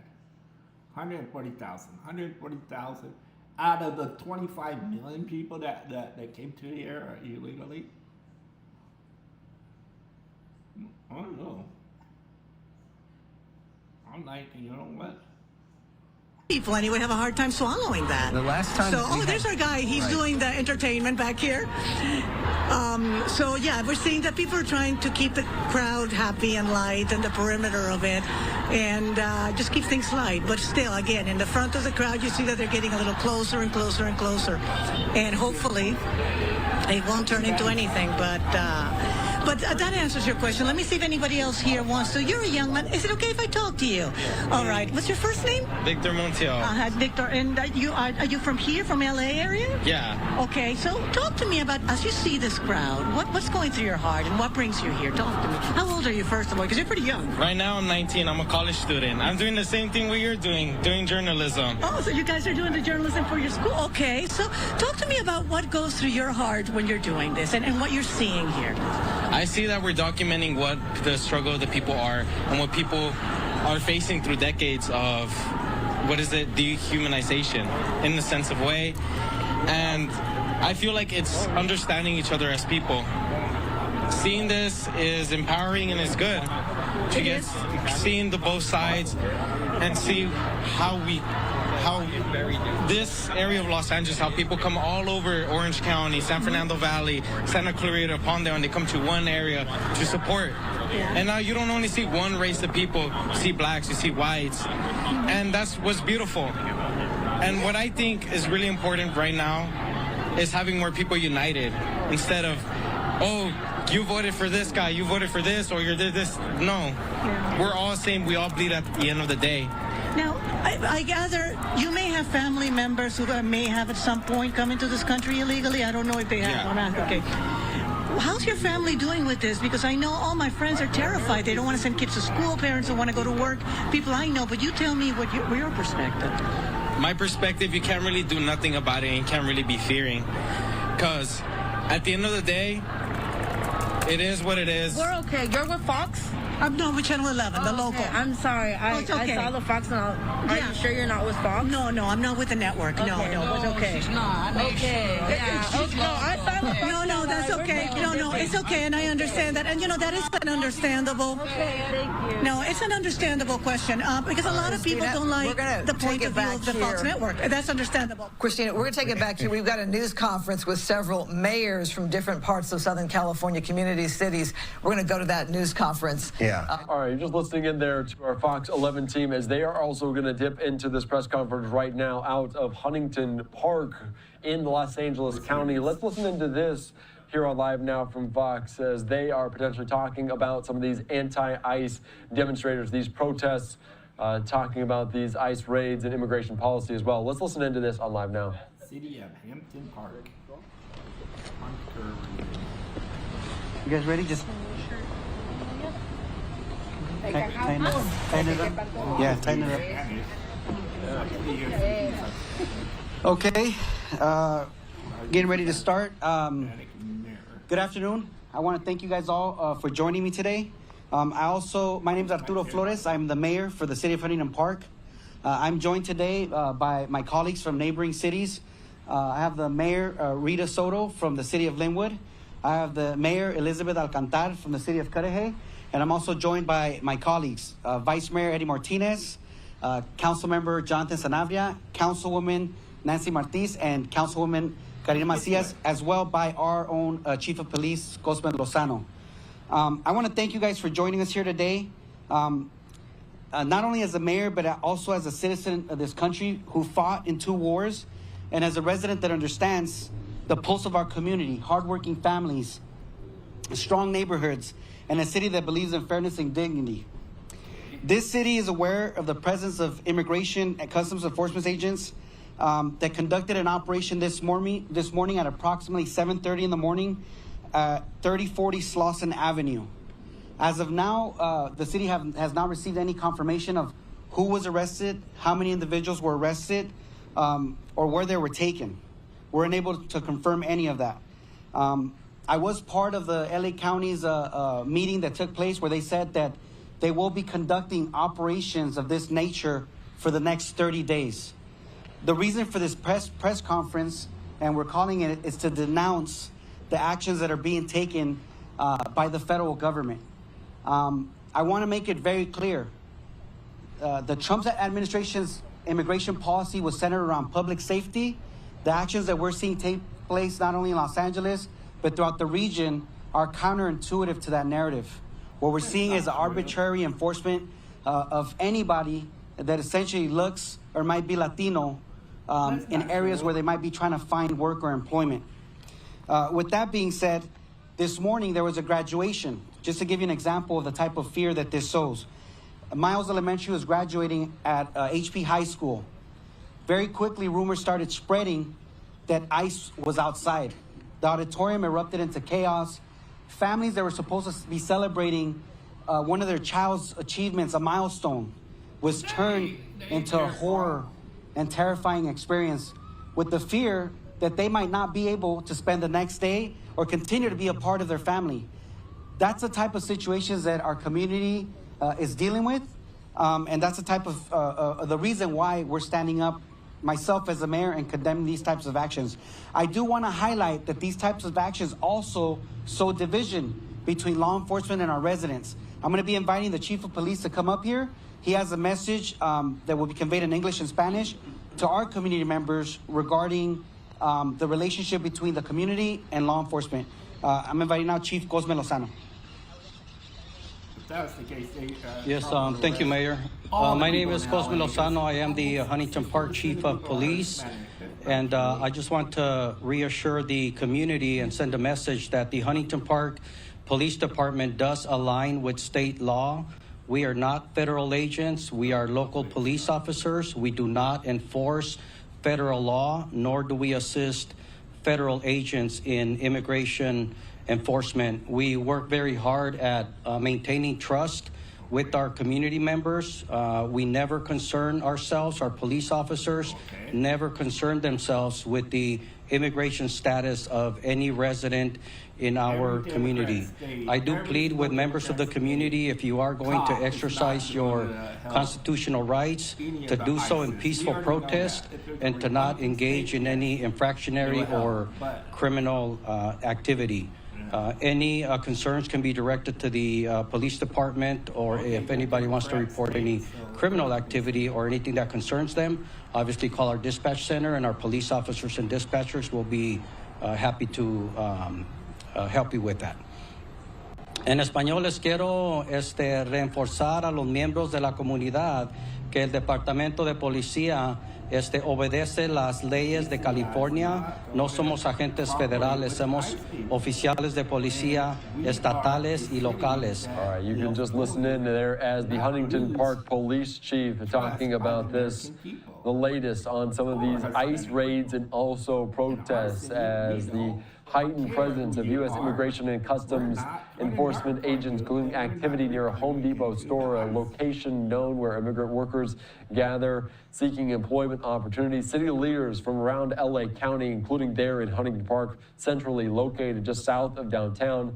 City leaders responding to fears and intimidation among law-abiding, hard-working immigrant families due to these actions. We're also monitoring here on Live Now from Fox comments made by LA Mayor Karen Bass. She will hold some press availability alongside LAPD Chief Jim McDonald coming up here in about half an hour or so at an emergency management facility.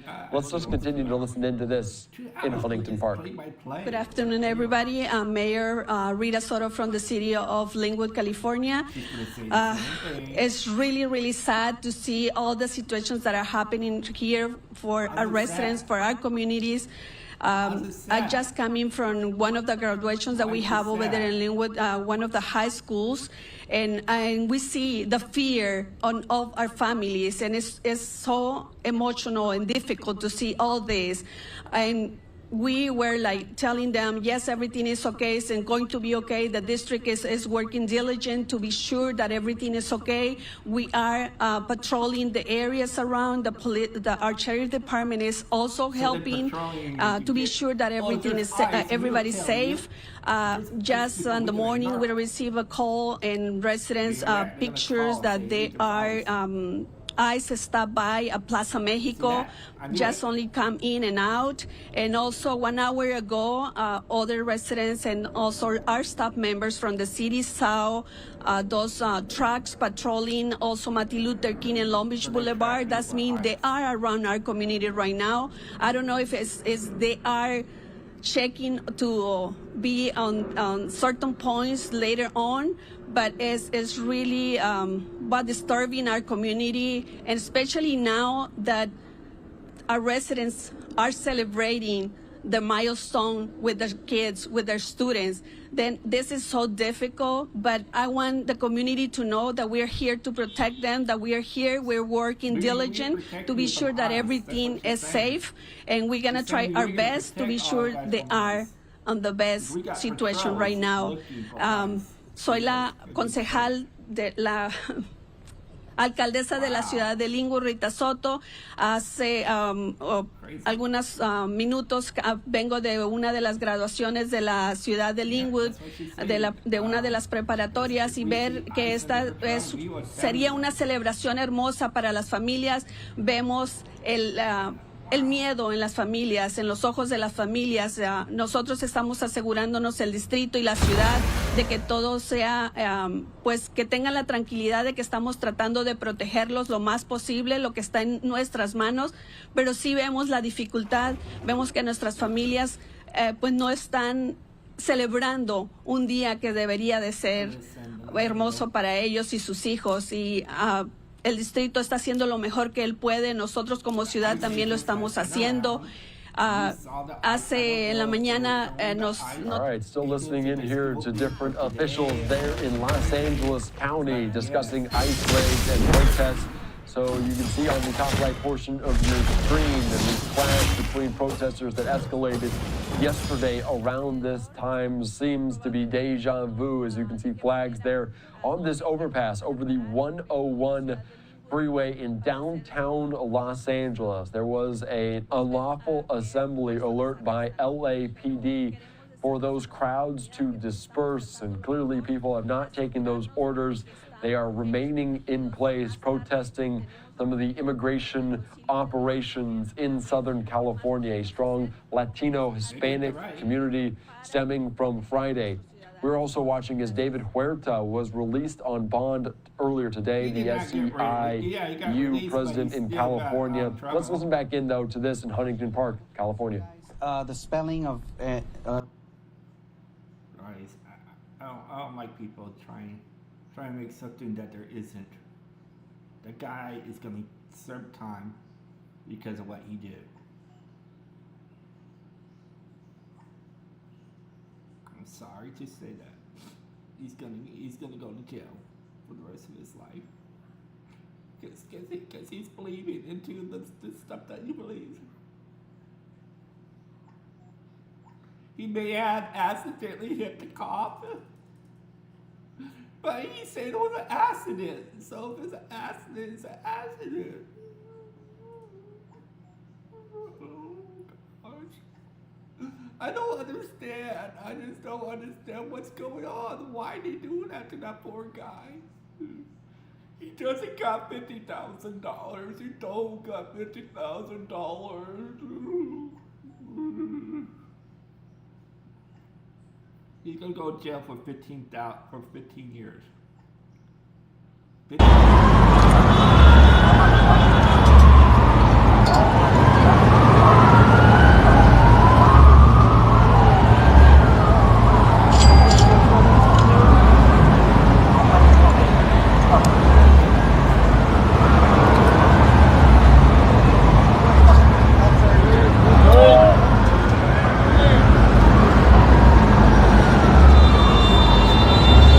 That's why he was telling me to watch out.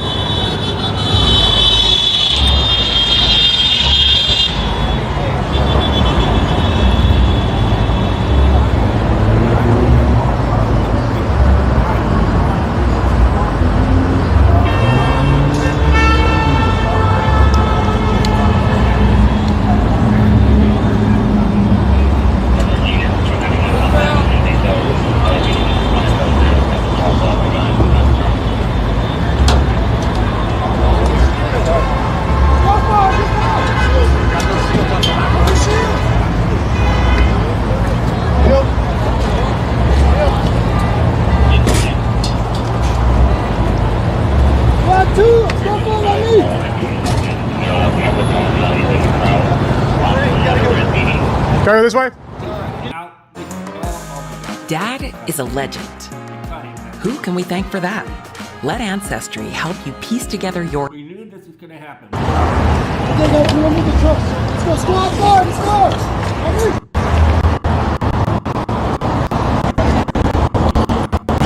Chappie overstepped him.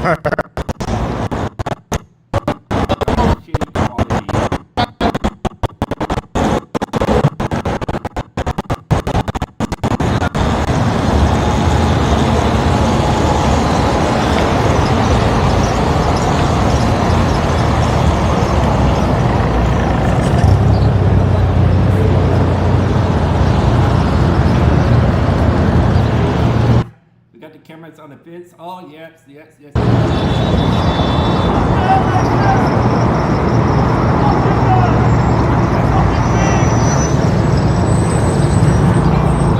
Yo.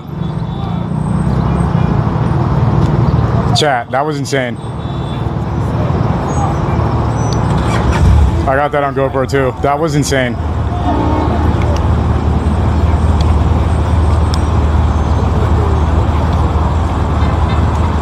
That was the most insane thing that's gonna happen today.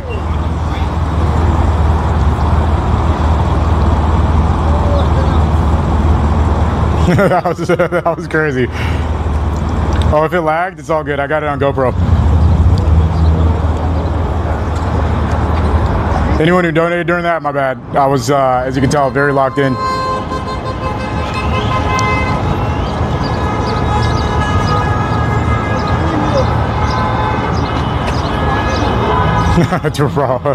That's going on the intro.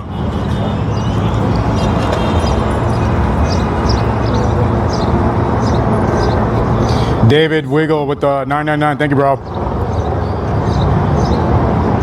I don't know if it F right there, but basically I was stuck in a spot and all the sheriff trucks pinned me in.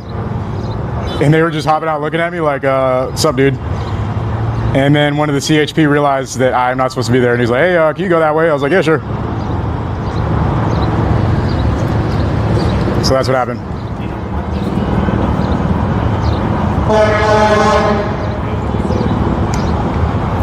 So here's the scene. A bunch of sheriffs just pulled up. They got these trucks too, and that's what it's looking like.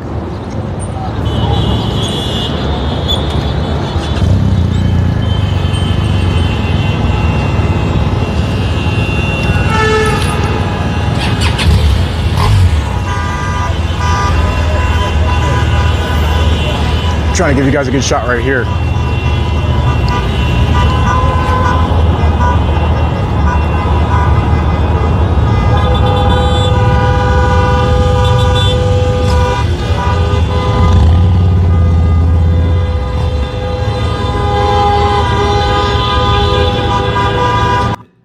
This is I don't know what's going on, but man, this is go on, let's get to it. Somebody has to have that going on. Let's see your thoughts. Let's see the camera, come on. National Guard in front of the federal building, but as far as this intersection where we're seeing all this take place, there's no local police to be seen. Yeah. And we have people handing out masks and gas masks, and we just saw people graffitiing the sidewalk right in front of this truck, and we've seen people doing burnouts in the street, and there's no local law enforcement around. Let us clarify, because we've been showing a wide shot and from a different angle, a whole lot of officers on the other side of the federal building, almost behind you, and perhaps the visual is obstructed from your point of view. But I can tell you there are many, many, many LAPD cars and officers there that have staged. They are blocking that freeway overpass, so protesters can't get on that overpass like they did yesterday and throw bricks or concrete or scooters down on law enforcement that was below that had cleared the 101 freeway. So perhaps they're not where you are, but there's a lot of them already positioned there. They're not getting caught off guard by a crowd gathered here. So, I mean, that was quite a shot that we have there of these folks, and your photographer just gave us a great shot of the box that was left behind, which showed the brand of mask. I mean, it's not the kind of thing, thank you for seeing this there. It looks like a bionic shield is what that's called. I mean, that's not the kind of thing that you buy in bulk if you don't plan on doing something with it.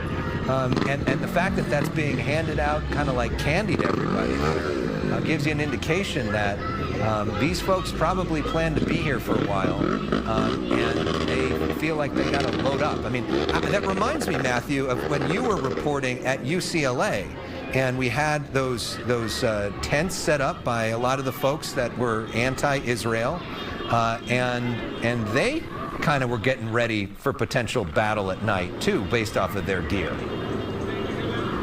Yeah, I remember back to that. They were setting up their encampment, right? So they were bringing in stuff for their tents, their camping equipment, and then you were seeing truckloads of food being dropped off. Now this time we have truckloads of masks being dropped off for whatever's to come later tonight.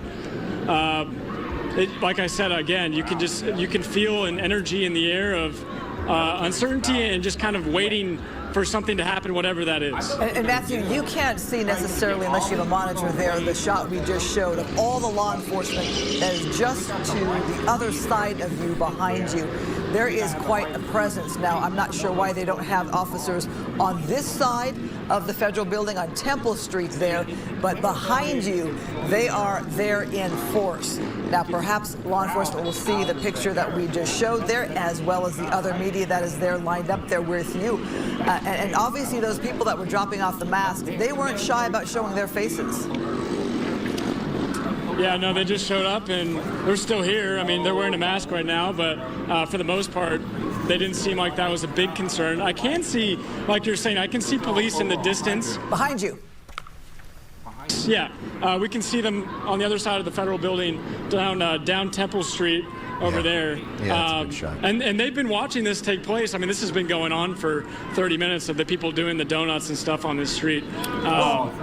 but it seems like they're more worried about more violent issues than that at this point, anyway. And we should also note, also sort of behind you, where the federal building is right there, where that crowd is behind you, the bulk of the crowd, you have the National Guard there and a lot of other officers there that are standing, that Christina Gonzalez has been showing us. Hard to see it in this picture, but right over your shoulder, there's a lot of law enforcement. There's a lot of National Guard members right there.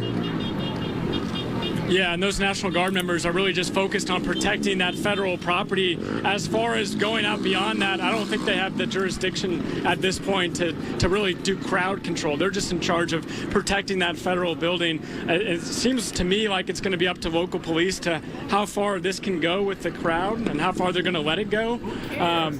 But again, yeah, it seems like the national police that we're seeing are just in charge of protecting the federal building. So we are approaching the top of the hour. As we do, we are going to take a moment to reset here. We're also going to be welcoming viewers who are joining us on our sister station, Fox 11 Plus, who are used to joining us at this time of night. So as we do, we want to officially welcome you to the Fox 11 News at 5. And we start with breaking news here for the Fox 11 News at 5. Protesters rallying on the streets of downtown L.A. The anti-ICE demonstrations now in the day number 4. We are seeing a large crowd. Breaking news, I'm going to tell you something that was going on yesterday.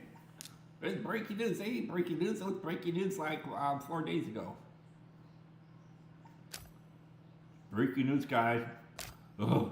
There's a riot going on in L.A. That's breaking news. No, it ain't fucking breaking news. It's been going on for 3 days, 4 days.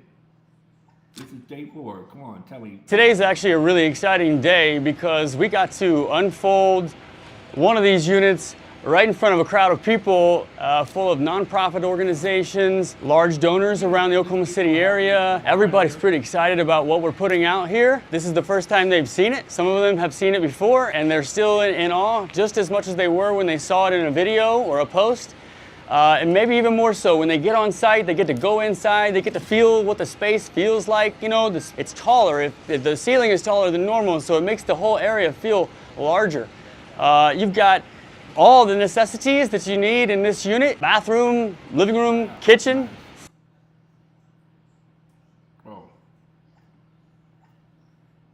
Correction Act, which would allow Marines to do law enforcement and potentially even immigration work.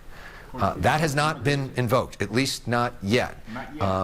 Governor Newsom blasting the move to bring the Marines here. He calls Marines heroes, but said, quote, they shouldn't be deployed on American soil facing their own countrymen to fulfill the deranged fantasy of a dictatorial president. Although I'm sure the president would say some of these folks are not their own countrymen. They're here illegally from other countries.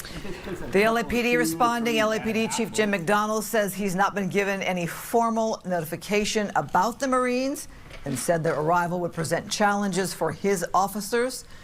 And now keep in mind, he was not also aware that there was going to be raids by ICE and Homeland Security. Now, there was the mayor. They were not notified. They were not in coordination with the president on this. But that's because there is a sanctuary policy and they don't coordinate with the administration by choice. So the administration says, we'd like to work with you. You have a policy that says that you can't, so we're not telling you because we can't tell you. U.S. officials say around 1,000 National Guard members are here on the ground in L.A. Governor Newsom says only about 300 are currently deployed. The governor's also suing the Trump administration over the deployment of the Guard, which the president authorized under Title 10 of the U.S. Code. So let's talk about our crews there that are on the ground monitoring all of this, the protests downtown on this 4th day. Reporter Christina Gonzalez live there on the scene in front of the federal building. Christina? That's right. We're on the Los Angeles side of the federal building. Let me show you the scene here. This is on the opposite side of where Matt is. And the crowd here is actually an interesting dynamic that is happening. The crowd here has gotten smaller. Some of them have gone over to the area where the crowd that Matt is in the middle of is at, because that area, they started having some issues. There's word that they may be getting ready to try to move them back. And the question is, will they all be pushed onto here to Los Angeles? Remember, keep in mind, all these crowds are surrounding the federal building. This has been so far a very peaceful crowd.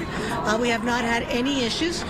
Many of the people here came from earlier rallies. One, the SEIU, the union rally over at Grant Park, and then there was a large group of students here who've been rallying and protesting since 11 o'clock. But so far things have been very quiet. But you do see a line of, they have the big sign, California National Guard, and the feds, in other words, just blocking entrance to this building. So far it's been very much in your face, but no attempts to do anything beyond that. Very peaceful. At some point, the question is, if they start moving people from that area where Matt is, which is Aliso, will they end up over here, or will this crowd be moved over there, or will they be allowed to disperse on their own, which is unlikely at this point. But we're going to have to see what happens. Again, we have the same. A lot of people, though, have left from a few hours ago. I think a lot of families, they say it's 5 o'clock, it's time to go home. And now it's just a different kind of crowd, but there's still quite a few people out here who were at the earlier rallies. But again, it seems to be shifting, as it does at this time. People have to get home to the kids and so forth. But we still have a good, on this side, I'd say about 100 people maybe in front of the building, and then around them a good 50, 100, but it changes because they're moving back and forth between the two crowds. It's very organic. There's no leadership moving these people. So we'll have to see what happens. So from Los Angeles Street in downtown Los Angeles, back to you, Christine. We see the officers in the darker uniform, a little movement there on the platform there where you see the National Guard. Are those also National Guard, or what agency is that? Federal. That's a federal agency. Remember, the federal building is being guarded by the federal agency. There may be some sheriffs somewhere in there that sometimes, but the majority of the people in front of that, you see that line, and that is by design. They are making a point that we, the feds, are going to protect this building. They know that they're on cameras and that they know that this is what they have to do. When I was out walking the perimeter earlier, I was told that LAPD, the local law enforcement, will take care of the streets. But the entrance to the buildings that are federal buildings is going to be in charge of the National Guard and any kind of federal authority at this point. All right, Christina, we are watching the scene there, and you're right, it does look like a much thinner Something crowd. is going on right behind us. Yeah, I smell the smoke. I think somebody released some kind of smoke device. Let's see. Let's take a look over here. Let's walk a little bit this way. Did you get to see what happened? No? Let's see. So a lot of people are moving this way and moving back. If you can guard that spot for me, please. I'm not going to, yes. We're not going to move very far away, but what you see are people moving back. I think that there was, I don't smell tear gas. Christina? I do smell some kind of gas now. Yes? Why don't we take it back here? We've got another reporter there on the ground, Matthew Sudorf. What do you see? Yeah, so we're at Temple and Los Angeles Street. I don't know if you can hear police. It sounds like they're wanting people to disperse. Okay. Yeah, there's someone talking. Someone's talking. It's there. But sorry about that. So here at Temple and Los Angeles, we did see like a fight. We saw a guy get thrown to the ground and some punches being thrown. The crowd rushed in trying to break it up, and they did. But then we saw Los Angeles police just run this direction. And here is where we are now, where you can see police on Temple Street making their presence known. We saw lots of protesters just run and scatter. But right now, we're just kind of waiting to see what happens as police look at the protesters and protesters look at the police here at Temple in Los Angeles. Yeah, by the way, we're going to do our best to try to keep, the language PG, but sometimes we can't control it when these people, especially, illegally graffiti places and hold up signs and things like that. So we apologize if there's an F word here or there. We're going to do our best to try to keep that out, but sometimes it slips in because there's a lot going on out there tonight. Well, that explains a little bit of the commotion that Christina was talking about. We do have our 2 reporters who are there very much close to that scene in different spots of the federal building. It is a much thinner crowd than it was this weekend, as you might expect, being a Monday. Matthew Cedar, if we see you there, do you want to jump in here?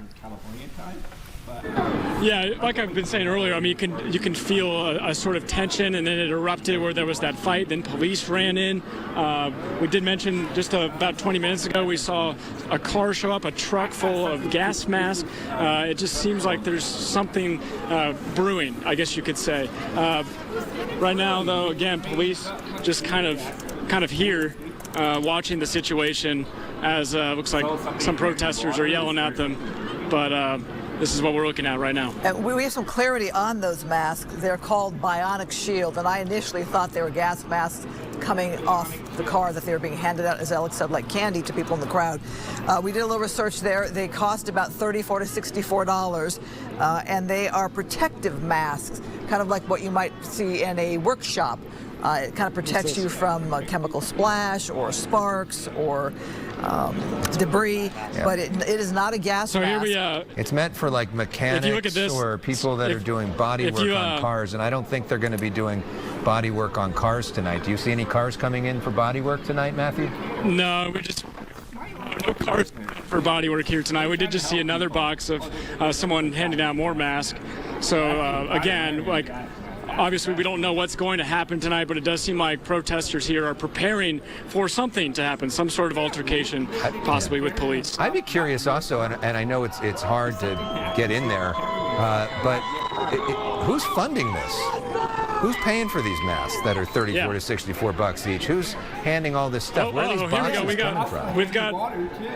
I just saw some rocks being thrown, and that is a great question you mentioned about who's paying for those masks to have them just show up by the truckload. But we did just see some people throwing stuff. You hear some people in the crowd not agreeing with it, telling them to calm down. But again, you can feel an energy right now that's hard to describe. Yeah, I saw a woman kind of pushing somebody back. Is that her right there? She's kind of pushing this guy, kind of saying, no, no. We also saw that with Christina Gonzalez as well, who said her location, although it was an organic crowd, was staying peaceful, and that when somebody threw a water bottle, the crowd reacted like, no, that's not where we want to go. That was this specific crowd. These are not the people necessarily who have caused so much damage that we saw yesterday. Bizarre behavior there, somebody acting very strange there and being videotaped, as we do in this day and age. But right now, what you saw when you described somebody intervening with somebody who was starting to kind of cause some unrest is what Christina Gonzalez also described as well.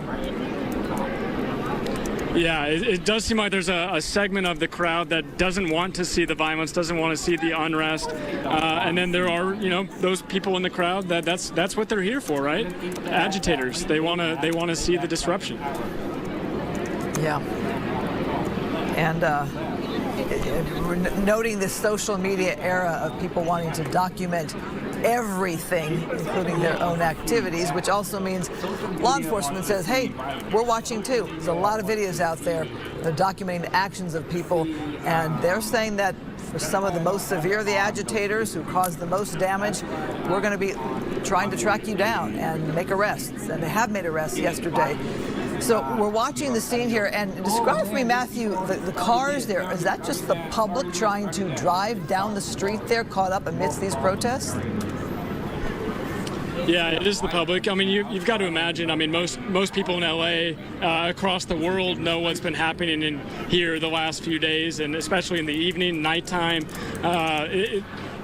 To guess, you would imagine that a lot of these people are either coming here to be a part of the protest or to see what's going on. Just based on what we're seeing, we saw lots of people getting dropped off earlier. Right now, there are kind of two segments of this crowd. Again, where Christina Gonzalez was outside the federal building, then over here at Los Angeles and Temple Street, as these demonstrators are now face to face with police. Yeah, and it may be that they are looking for a conflict tonight. Matthew, as we tend to see in scenarios like that, the people that are definitely looking for a conflict. Yep. So we see that stat on your screen, 700 Marines deployed to assist National Guard. That order coming today, something that the Secretary of Defense, Pete Hegseth, announced. We do not expect that the Secretary of Defense, Pete Hegseth, announced. We do not expect them to be in place today. They're leaving from 29 Palms and will be there sometime soon. We don't have an exact date or time for when we expect them to be in place. Let's see what happens with this car that's trying to come through. So we expect around 5:15, which is about 2 minutes from now, a press conference from the mayor of Los Angeles, Karen Bass, and the chief of police of Los Angeles, Jim McDonnell, to talk about where we're at and where we're going. Last night, we had a couple opportunities to talk with her, and she really tried to get the message out that violence is not the answer. And that there would not be tolerance for violence. We'll see if both the mayor and the police chief maybe have a different strategy tonight for handling all of this or not. But as soon as that press briefing gets underway, we will take you there live. We'll see if it starts on time. In the meantime, we continue to look at these pictures from downtown LA. A big change from yesterday as we look at the freeway. Wide open and not much traffic in downtown LA at this time, which is strange because usually you would see a whole lot of traffic at this time. Christina talked about the fact that a whole lot of people are trying not to get near downtown LA, including people who work there because of what we're seeing today. It is clear that law enforcement has made a tactical decision and a tactical priority to stop people from getting on the freeway, to protect transit for the people of Southern California tonight, and they have been effective so far at doing that. We have not seen images of widespread violence today with these demonstrations that have happened during the day. Sometimes when it gets later at night and some of the more legitimate protesters start to head home to their families, then sometimes later at night the more anarchist people start to act up. It is worrying that we just saw a whole bunch of heavy-duty masks being handed out to everybody that wanted one in mass. Clearly, it looked like the folks out there are preparing for the possibility of conflict. That may be just to protect themselves, and they're not trying to be the aggressor, but they're there in case they need them. But that's not the kind of thing that you would buy, or not the kind of thing that you would want to have unless you were sort of preparing for that sort of thing. And we see a lot of folks covering their faces, which is something that President Trump has talked about he would want to make illegal at protests like this. Not quite sure how you would do that legally, but the fact that people are covering their faces does make it harder for law enforcement to find people. And there are people who may be in this country illegally, who may not want their faces to be shown, who are wearing masks for that reason, although usually they're not wearing the heavy-duty bionic shields. For that reason, you would wear more of a surgical mask or something. Noting with that bionic shield mask, which is really a protective mask that you often see in a workshop, you may not be too protected from gas. It might give you a bit of a buffer. But if there's going to be gas, there's no protection around the nose and the mouth. It's kind of like just a thicker, wider, fuller shield in a way that kind of covers, gives the full face and protection from, as we heard, quote, chemical splashes or debris. Right. Well, again, Alex, noting that crowd is really thinned out, but keep in mind if people were there much of the day for that Grand Park protest, it's a long day already to have been there on your feet out in the sun. Perhaps those people feel they have made their statement and, like you said, time to go home.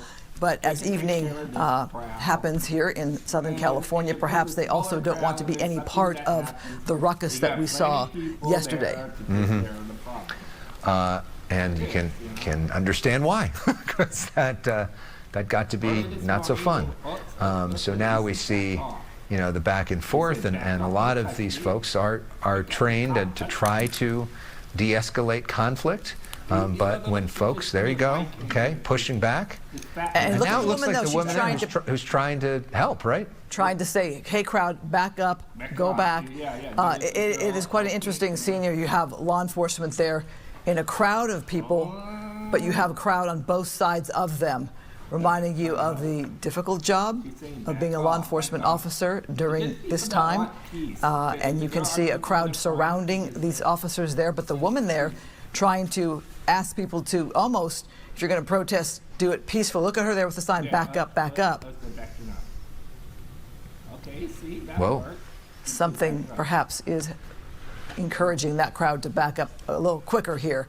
Not sure if maybe there's some kind of show of law enforcement coming in from behind there that we don't see. Matthew Seedorf, is that your camera? So we've what are you seeing?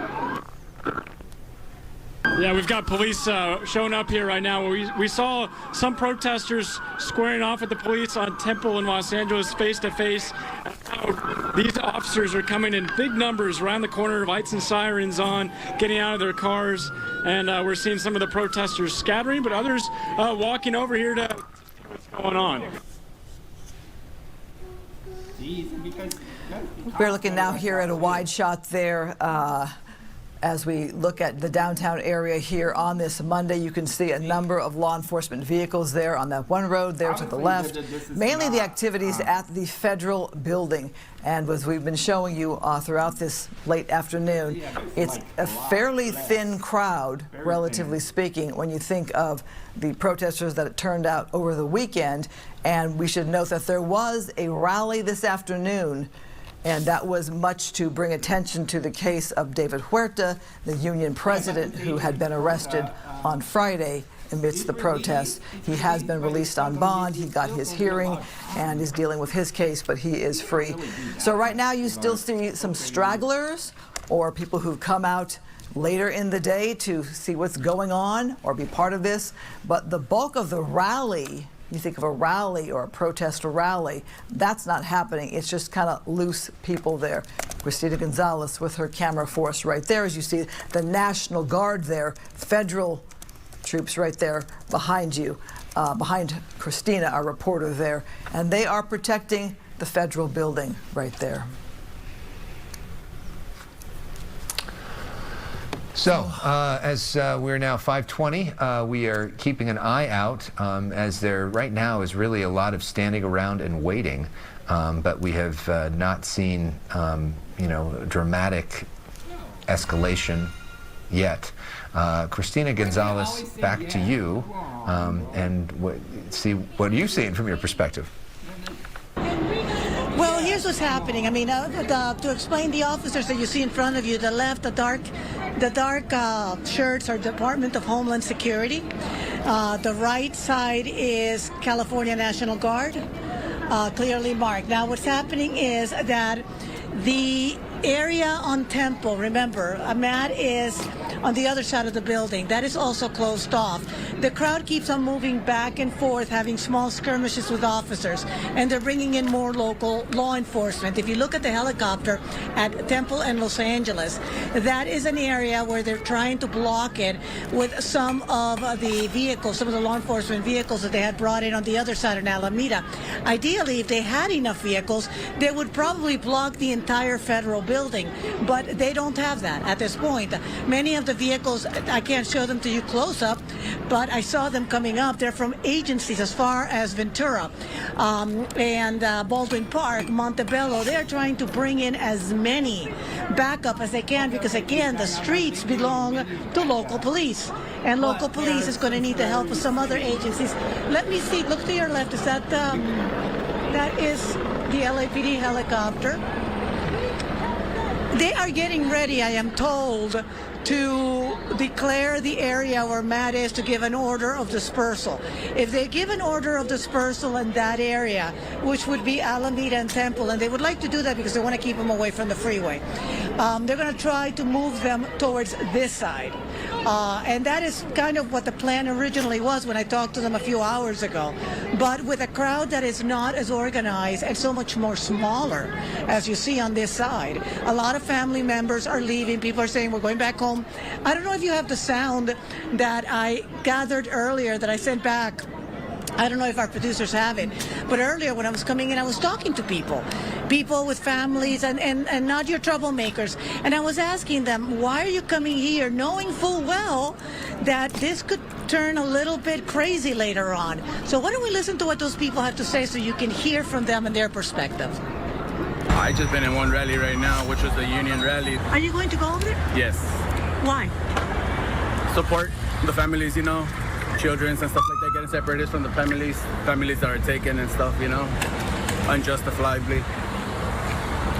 Does it worry you, all this police and what you've seen going on? And it does, to a certain extent. You know, it could get dangerous for you. Oh yeah, it could. But I mean, let's hope it doesn't escalate to that situation, you know? Peaceful at the end of the day. I'm not worried. I think the people here are protesting peacefully. That's what I want to believe. And if anything gets out of hand, I'm probably going to exit the situation because that's not what I'm here to do. But I'm here to advocate for what we want to see happen, which is ICE to knock it off. So we have stepped back a little bit because so people are pointing out. I want to give you a perspective of what's going on over there. But first, let me show you up here because everybody's pointing at the top of the building in that area. Now, they are saying that there's people. Your life is fueled by American energy and by the Americans who make it all happen. Energy demand is soaring, and all of the above energy plan and clean energy tax credits make it possible to meet this moment. Without energy tax A little bit, walk with me, because this, what is really difficult about to secure this, as it were, for LAPD, is that you have pathways that go all around the federal building. If they had completely blocked the federal building, this might be easier. But you can see somebody over here selling. How much are the flags going for? They're $20. $20. Are you doing good business today? Hey, that's not me, is it? ¿En cuánto están son $20? Oh, sí, $20. $20. Sí, 20. Mucho negocio, a lot of business. It's slow. It's slow. It's We are coming here because we're not working, and you know we need to make a little money, you know. Yeah. Yeah. So you're selling the flags? Okay. Yeah, we're selling flags now. Yeah. Right. Thank you so much. Thank you. Thank you. You know, and that's what I meant about earlier, the festive thing. We had like people selling, you know, carne asada, hot dogs and stuff like that. But let's see where that crowd was going. But again, this gives you a sense of how difficult. This is much more of a festive area here. People are there's no violence. There's nothing going on that's crazy here. Let's go over there to see, because that's what happens as it gets later. Family members begin to leave. Some of the original people who were here with rallies, and then you have a different type of person. So here we are at Los Angeles and Temple. This is the area where you saw some of the situations supposedly going on. Let's see if we can check it out from this perspective. Let me hang on to you. Elsa, forgive us. We are walking down the stairs with a live camera. You're still with us over there, guys? We still got you, Christina. This is live television. All right, okay, so we're going to make our way over here and show you what's going on, and we, in advance, please forgive us. I know that there's a lot of graffiti that has some bad words and things like that, so our apologies. We have no control of that. But here, this is the area at Los Angeles and Temple that you were looking at from the helicopter. This is the other corner of the federal building. And what you have is what you see. Let me go to this side. Now, if you go down a Temple towards the back of the federal building and the Metropolitan Holding Facility, you can't get through. And what they're trying to do is not allow people to go past this intersection. At some point, they're probably going to try to move everybody, but so far there's been little skirmishes, which is very peaceful. The people here have been loud. They have made their point. But on this side, we have not had the issues that we may have seen in other locations. Let's see what's going on over here. Everything okay over here? It's been peaceful so far? So far, so good? What happened? I just walked from over there. Kind of tell me what happened. Did you get to see any of it? So this group just formed right now because everyone heard sirens, so they disbanded from over there to over here. But someone recently right now just said like back up because someone started throwing things. Yeah. So if they start throwing things, they're gonna react back. So let me ask you something. I'm gonna move you a little bit this way because I don't want you to get hit from behind. Okay. You know, you look like the kind of person who is not a troublemaker or anything. You're here to make your point. Does it worry you when it gets a little scary like this? You know. A little, just because, you know, the majority that are here, we either do have papers, so we're like privileged to be here in this protest. Hopefully it stays peaceful as long as possible. Yeah.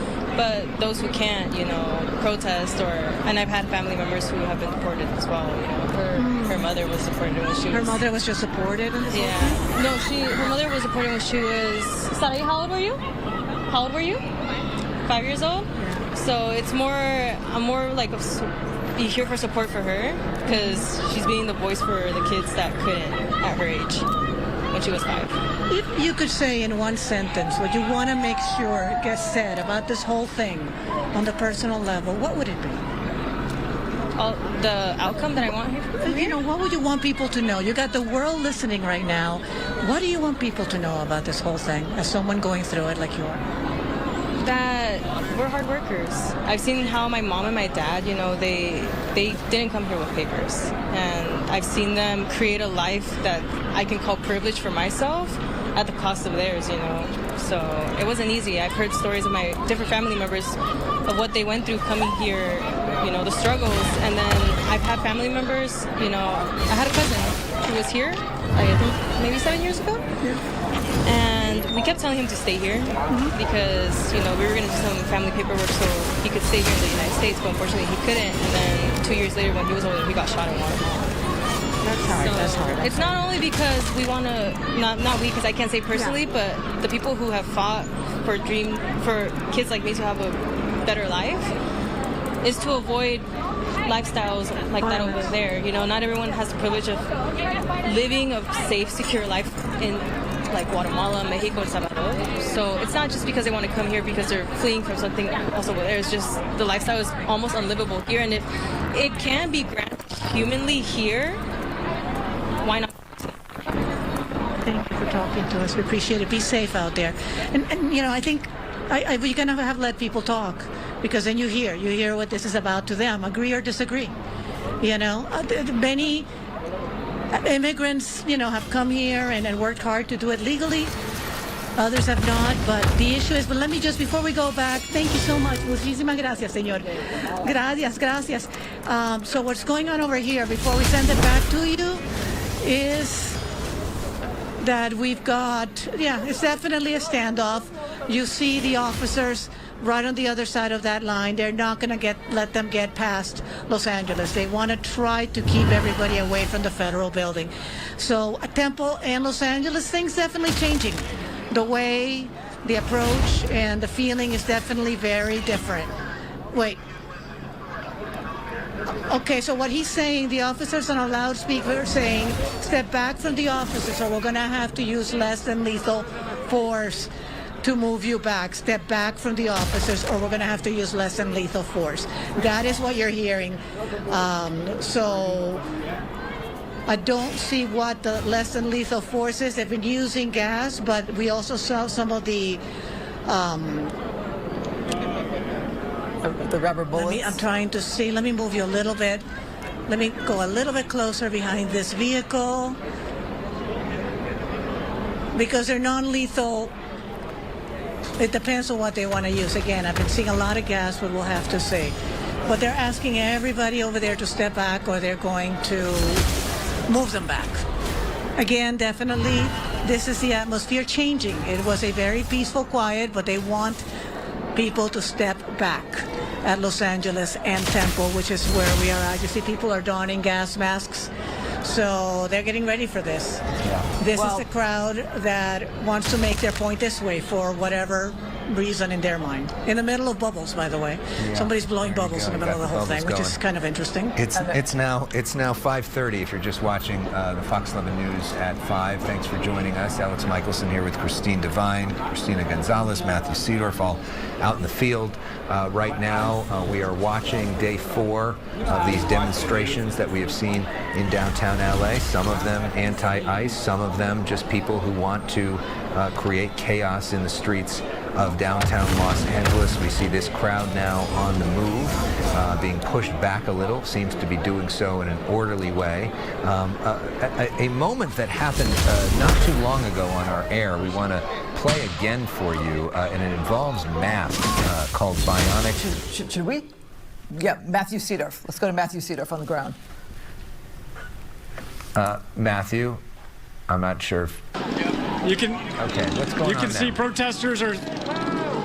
demonstrators are throwing rocks and bottles right now at police as police are now pushing the line forward, trying to get people to disperse. You can see officers have their less than lethals out as more people are throwing those water bottles at them, also trying to take cover behind this car right now in the middle of Los Angeles and Temple. You can hear the pops of those police guns and the bottles just going. That one just missed a police officer and another shot right there. More rocks, more bottles coming. Oh, glass. There was glass just thrown at the police.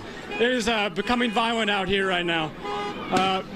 People are honking, and it seems like more people are rushing over here to try to be part of this. Now the police are firing the other direction. Whoa. Very intense situation right now as lots of people are running. Look at this. I mean, these people are taking shelter behind this car strategically parked in the middle of Los Angeles and Temple. And I will say we saw it come up here, and there was boxes of stuff inside. I don't know what it is, but it's been parked there ever since. We can still see more people throwing. If you look on the other side of Temple, Sam, you can see there's another car right there where people are barricaded behind that. Just a very, very intense situation right now. Wow. So was there a particular moment or thing that prompted this sort of, we're taking this to the next level? It seemed like this was police and these protesters had been face to face. Police had said, back up, don't get to this close, don't get this close. We didn't see what happened, but one could presume that someone might have gotten too close. And then we saw some rocks and bottles being thrown, and then this is where we're at now. And you can also see there's more people pushing closer. They want to be a part of this almost. This car's parked in the intersection. We see more people coming in, and you have a motorcycle right here adding to that. You can hear the sound. Looks like they're trying to move the car. Look at that. So people are taking shelter behind this car as it moves from police. Well, we might right think, now is Matthew, we might think that as it's getting darker out, that they want to get people farther away from that federal building where you have the National Guard there. They've been allowed to be out in front all day, and you see the top of our screen there, the picture of the National Guard and Homeland Security. You can see, look at the LAPD line there. They have moved way into that space. That's the first we've really seen of that as we've had this coverage this full afternoon. And I'm wondering if that is their attempt to clear that space in front of the federal building with the thought that they don't want it to get any worse as it gets dark. Yeah, it does seem like police are trying to wrap this up here at Los Angeles and Temple in front of the federal building. We can see another line of law enforcement in front of the federal building where the National Guard is. Those police officers pushing this way as well, kind of closing in on the intersection where we're standing right this second. And we're hearing more shots firing. Look at this, Sam, more police are coming in behind these right now. Oh, someone else just threw a glass bottle from where we are. So I hear some sirens as well. There's definitely more glass and stuff being thrown.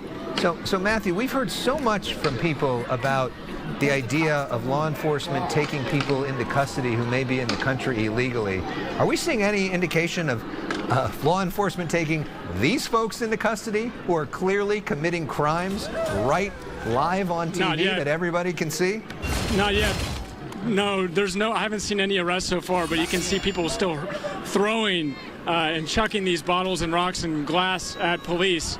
And police are firing back with their rubber bullets. But it's really not stopping it. It's like people are wanting to be a part of it and throwing more. Well, as we look at the area in which they're trying to clear the crowd or keep them back, perhaps they're trying to funnel the crowd clearly away from the entrance and the front of the federal building. And that line perhaps there is keeping people from going any further up the street there. But as that line of law enforcement is moving to clear them towards where you are, that's actually clearing them away from the front of the federal building. That's exactly right. They're pushing them away from the federal building. And you can see it is working. I do think some of the crowd's going down Los Angeles away from the federal building, but there's also people that are just coming to this intersection almost wanting to see what's going on. Look at this, someone's dumping more masks in the middle of the street right now. Well, I'm not sure what Looks like those masks can really do, especially if gas is deployed. They hide your face so that you can't be prosecuted as easily. Okay. That's what they can do. I see what you're saying. Yeah. If you're there trying to hide your identity so that, and you know a bunch of people are watching and you're about to do something, it makes it harder to find you. Yeah. Or it protects you from COVID, but that's a whole other. The federal building right now, you can see the National Guard has also pushed their line forward closer to the street, away from the building, as police are really, it looks like, trying to close off access to this particular street right now. Well, you heard that Christina Gonzalez, or maybe it was you, Matt, one of you had said that you had heard that there was an order to disperse. That means that crowd needed to leave, and you could see the progress that they made there in clearing the crowd from the front of that federal building. That shot you're seeing there, crowd on the top box, has all been moved to the right, not directly in front of the federal building. Look at the people too, Alex, with the umbrellas there. I've seen a few people with umbrellas. They're trying to protect themselves or arm themselves against. Which is something we saw quite often at UCLA when we had those anti-Israel activists. They used umbrellas as part of their defense posture as well. And in that situation, what we saw was law enforcement stood around and stood around and stood around until they made the decision, we're not taking this anymore. And they, you know, when we've seen in the past, when law enforcement has time to mobilize and come up with a strategy and really want to do something, they usually can make it happen. And right now, they are allowing this to happen. They're allowing a lot of these folks to try to say what they're going to say and try to do this as peacefully as possible, even though I'm sure many of them are annoyed that people are screaming at them in their faces. Go ahead, Matthew. Yeah, right now, the crowd is...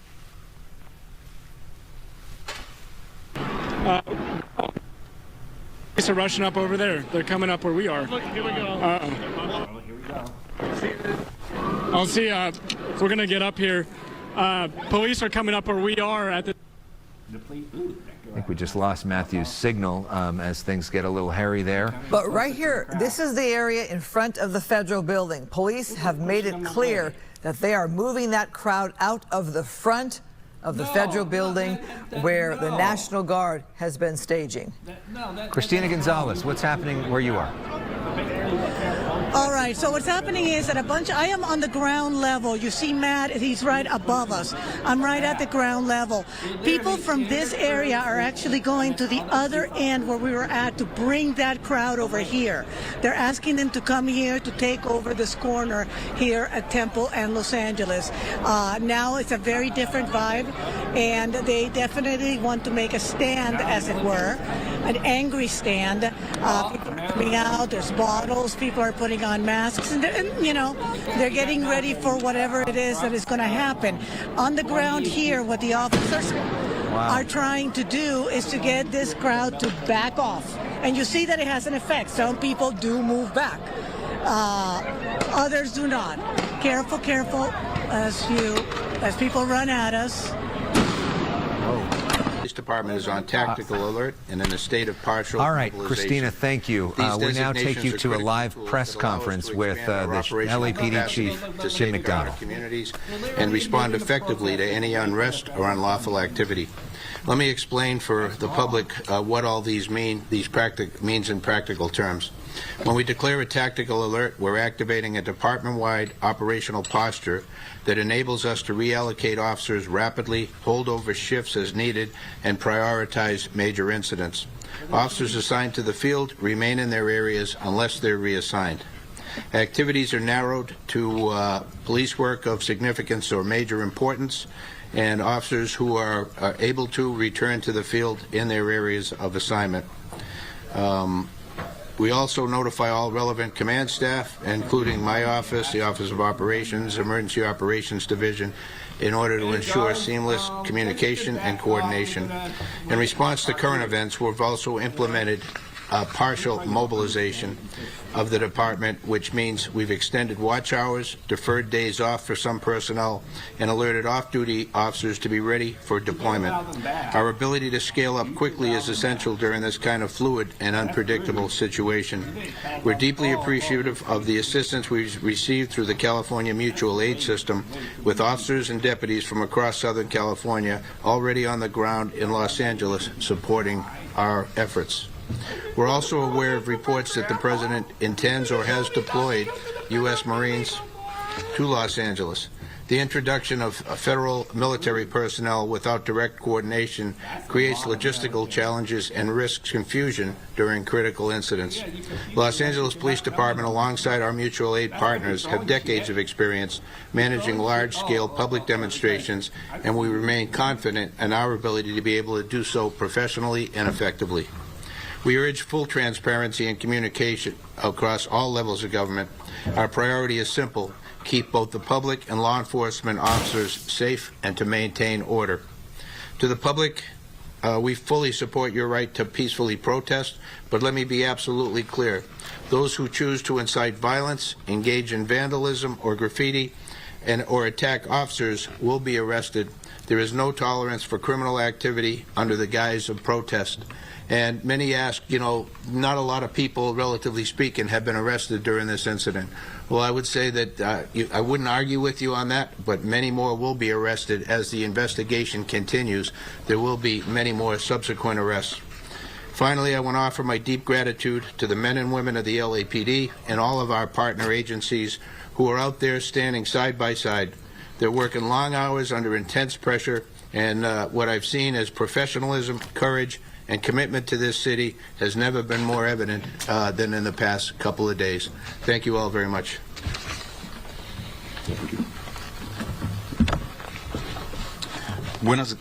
Buenas tardes y gracias al alcalde Bass de la ciudad de Los Ángeles. All right, so there you have Desde esta tarde, el the departamento de mayor Los Ángeles standing by as the police chief just spoke. They're talking about that tactical alert, which we told you about earlier, which means LAPD officers are being carried over on their shifts to work, what you're seeing right there in downtown LA.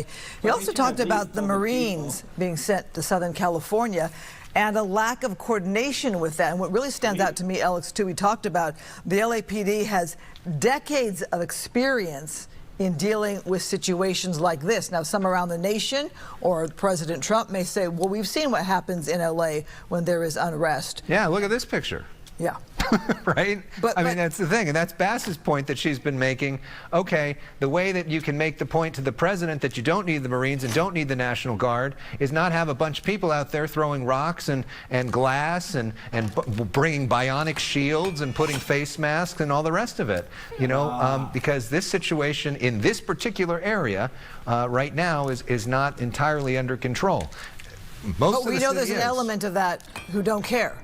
They don't care. Right.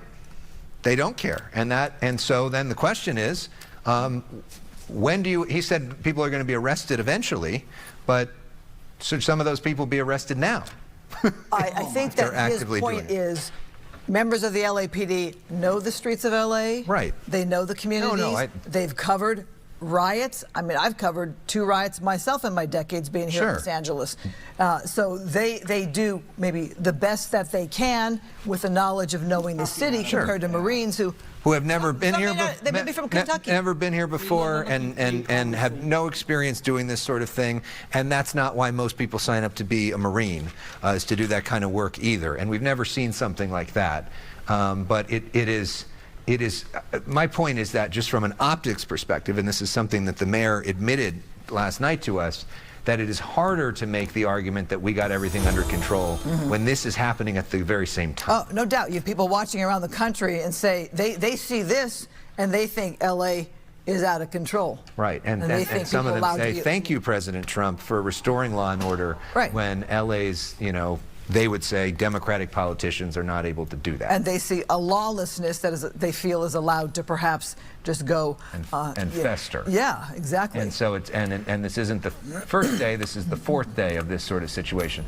But you see, this is the National Guard that was called in, and many of them sort of we have not seen damage to the federal building, but they're not actively engaging with the folks there either. There's quite a presence there at the front of the federal building. You have the National Guard and Homeland Security in the darker uniforms there, and they've been out there all day with that presence that was quite significant, with a lot of LAPD to the backside of that. Now they've moved in and cleared the crowd down away from the front of it. So it was an intimidating presence, you have to admit, in front of the federal building.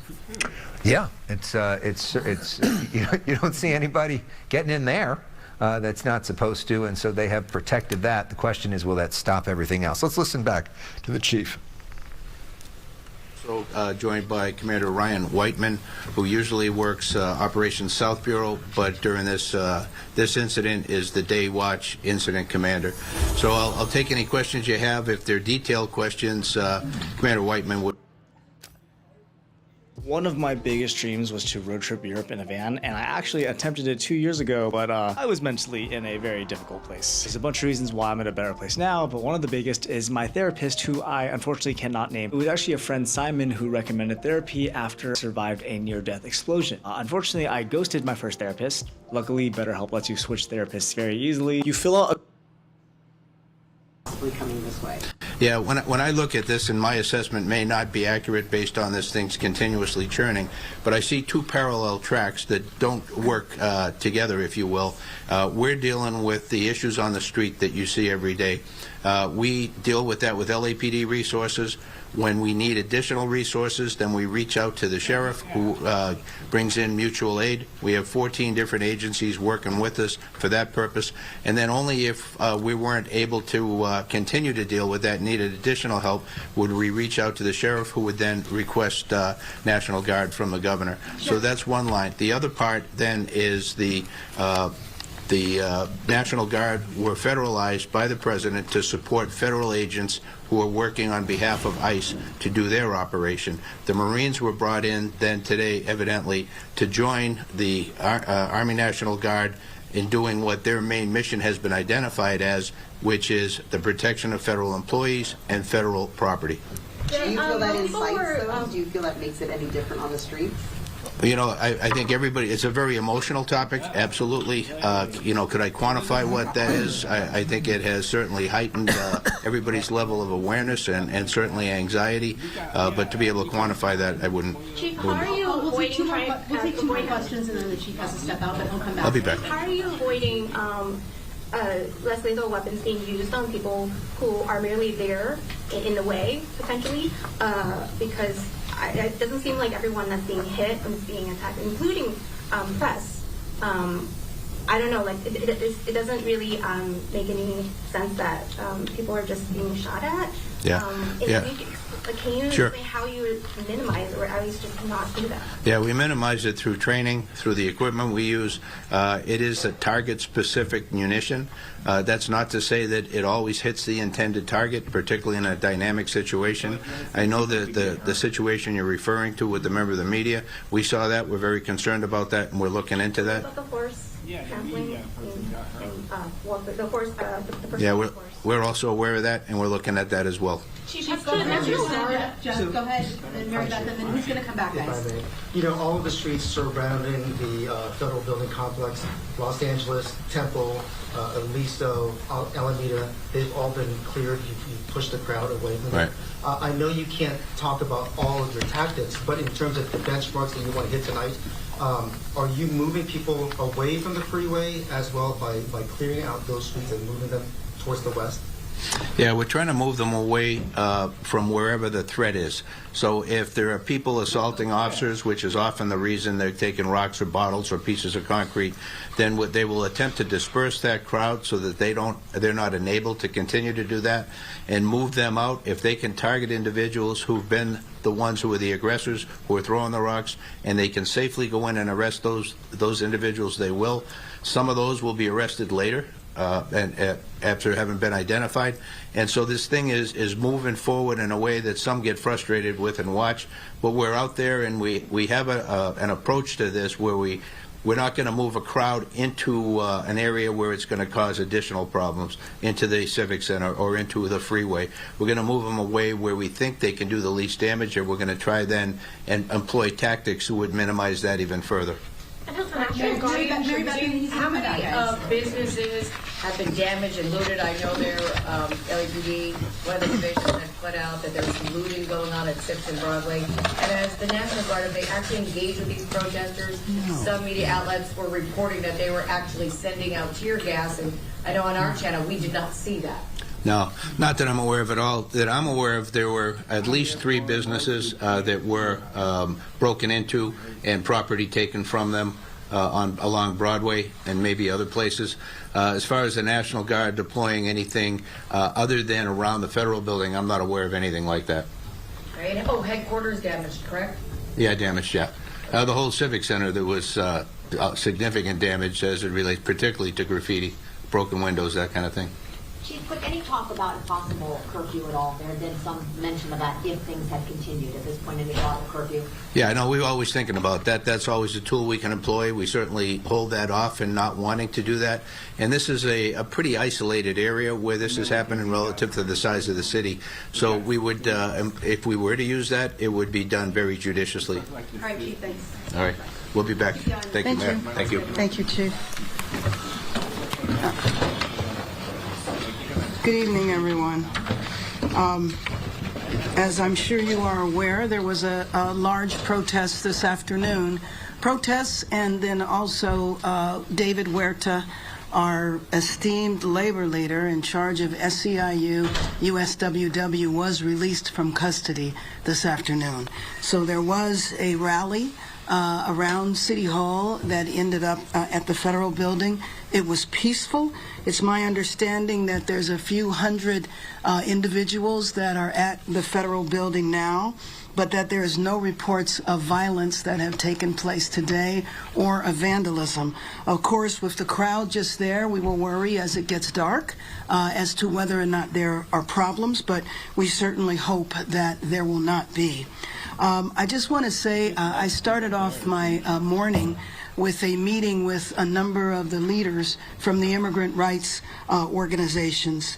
And as far as we know, right now, there have been 5 raids by ICE throughout the region. I don't know. I know of at least 1 or 2 that took place in the city, but we're still compiling that information. As you know, ICE does not tell anybody where they're going to go or when they're going to be there. But I think the thing that was most important about the meeting today was listening to the stories of the people. For example, there was a woman, a mother from Guatemala, who was looking for her husband. She wasn't able to hear about her husband and son that were detained at the Ambiance warehouse. She's not been able to locate him or to communicate with him, and for the most part, the people that have been detained have been denied access to legal representation. This is unprecedented. In the past, when there were raids, lawyers were able to go in and meet with their clients. So she's running around the area trying to find her husband, not knowing if he's here, has he been taken to another city, has he been deported out of the country. There was another statement regarding a daughter who was searching for her detained father, and at a certain point she actually saw him moving into a detention facility, but since then, as far as she knows, he has disappeared. She is not able to find out where he is. I can't emphasize enough the level of fear and terror that is in Angelenos right now, not knowing if tomorrow or tonight it might be where they live, it might be their workplace. Should you send your kids to school? Should you go to work? And you remember this from several years ago, this same type of fear that was going around. But I heard today about something that is so over the top. Can you imagine having your annual appointment to ICE, your annual appointment? You're here, you might not be a citizen, but you have papers, and you are told that you need to go to the facility to check in. And then you are detained, and you go with your family and your kids, and the whole family is detained when you were legal and you were trying to maintain your legal status. So what this means then is that people are going to be afraid to maintain their appointments, which then pushes them into the closet, and they will fall out of status and then subject to arrests. This is the kind of thing that is happening in our city right now, and I will just take you back to last Thursday. Last Thursday, there was nothing happening in this town that called for the raids that took place on Friday. Nothing was happening. Nothing warranted the raids. If you remember at the beginning of this administration, we were told that raids would be to look for violent criminals, people who had warrants, but I don't know how you go from a drug dealer to a Home Depot, to people's workplaces where they're just trying to make a living. At Home Depot, you have day laborer centers so that the people that are trying to seek work each and every day will have a place to be so that it doesn't interfere with the business. These are not the people that we were told were going to be detained. And it makes me feel like our city is actually a test case for what happens when the federal government moves in and takes the authority away from the state or away from local government. I don't think that our city should be used for an experiment to see what happens in the nation's second largest city. Well, maybe we can do this to other cities. And then I read a description of our city that was so troubling to me. A description of our city that says that we have been invaded and occupied by illegal aliens and criminals, and that now violent insurrectionist mobs are swarming and attacking our federal agents. I don't know if anybody has seen that happen, but I've not seen that happen. And obviously there has been violence, and the violence is unacceptable, and we can talk about that in a minute. But to describe our city as a migrant invasion, and that we need to put an end to the migrant riots, and to call on various secretaries of the administration to go after our city because we want order to be restored, the illegals will be expelled, and Los Angeles will be set free. How is this a description? This is a despicable description of our city. Our city needs to come together now and not accept this, not allow us to be divided. We are a city of immigrants, and we have always embraced that. And if you want to hit our economy, you scare people from going to work, because you know there are sectors of our economy in this city where immigrant labor is the majority of the workforce. So this is damaging. It's damaging. Hearing there from Mayor Karen Bass and the Chief of Police of the LAPD as we continue to watch protests in downtown LA. We're going to say goodbye to our viewers on Channel 13. Our coverage continues on Channel 11. We're fortunate in our city to have a well-established institutions that promote and fight for the rights of immigrants. They have protests and rallies. Welcome to Fox 11 News at 6. I'm Alex Michelson. We are following breaking news coverage. More protests in downtown LA. The mayor of Los Angeles now speaking about it. Let's listen in.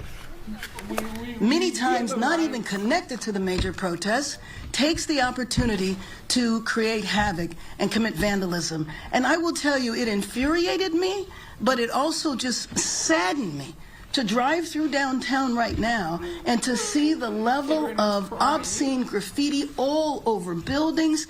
And I just say that anybody that does that, don't come and say that you are supporting immigrant rights, the rights of immigrants. You can't possibly be supporting immigrants and vandalize our city. And understand that if you do that, and it is 100% unacceptable, you will be arrested, and it might not happen that day. So don't think because you went home that night that you are free. There's a lot of videotape, there's investigations that will take place, and you will be held accountable and frankly need to be separated from the people who are really fighting on behalf of our immigrant community.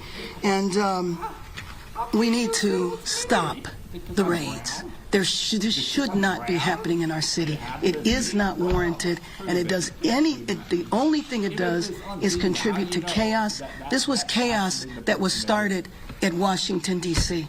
On Thursday, the city was peaceful. On Friday, it was not, because of the intervention of the federal government. And it's, again, I don't think our city should be a test case, a laboratory. With that, I'm happy to open up the questions. Whoa. What's your reaction to the deployment of 700 Marines? I mean, we didn't need the National Guard. Why on earth? What are they going to do? Do you know what the National Guard is doing now?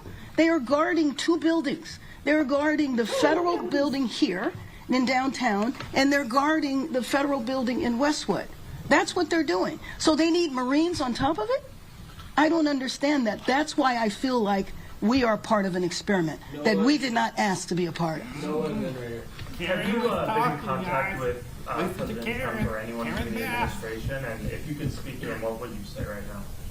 I would say stop the raids. Stop the raids, period. I would say give the power back to our governor. And if we need the National Guard, we can do it in the normal circumstances, which is the request is made local and the governor decides or not to grant that to our city. And have you been in contact with the administration? I have been in contact with the administration, not the president. You touched on it lightly, but has the National Guard contributed in any meaningful way in crowd control in the past? You are supporting the wrong side, she said. The National Guard is guarding the federal building. Now, there was an incident that I saw where there were vehicles that needed to get into the federal building, and so the National Guard cleared the area, and that's where I saw gas, that's where I saw, you know, the flashbangs. Now the federal building, Mayor no Bass, one can go right in front of it. when it comes to the people that you're talking about right now on the streets of Los Angeles that are being looked at worldwide, what are your sources on the ground telling you in terms of, are the people there with a message regarding immigration being now outnumbered and possibly outrun by these vandals, as you're calling? No, I don't believe so at all. I mean, when you see their numbers, it's when everybody's left. So the crowd could be thousands. And then late at night, by the time you see their numbers, you might see 100 or so. So they're not being outnumbered. And I don't know of anybody that identifies with them. In other words, they're part of our organization or they're not. The flyer that was out for the rally on Saturday night was a flyer that had no organizational affiliation. So we don't know what it is. I mean, it could be like what happens with the illegal parties, where people, you know, put out a word and on social media it draws a crowd. Mayor Bass, I think a lot of people in this city agrees with you, and I'm sure appreciate you speaking up for them. I'm wondering, would it be more powerful if, you know, they got a chance to be lawyered up, you know, to fight back against the fact that they're being detained potentially against their violating their civil rights.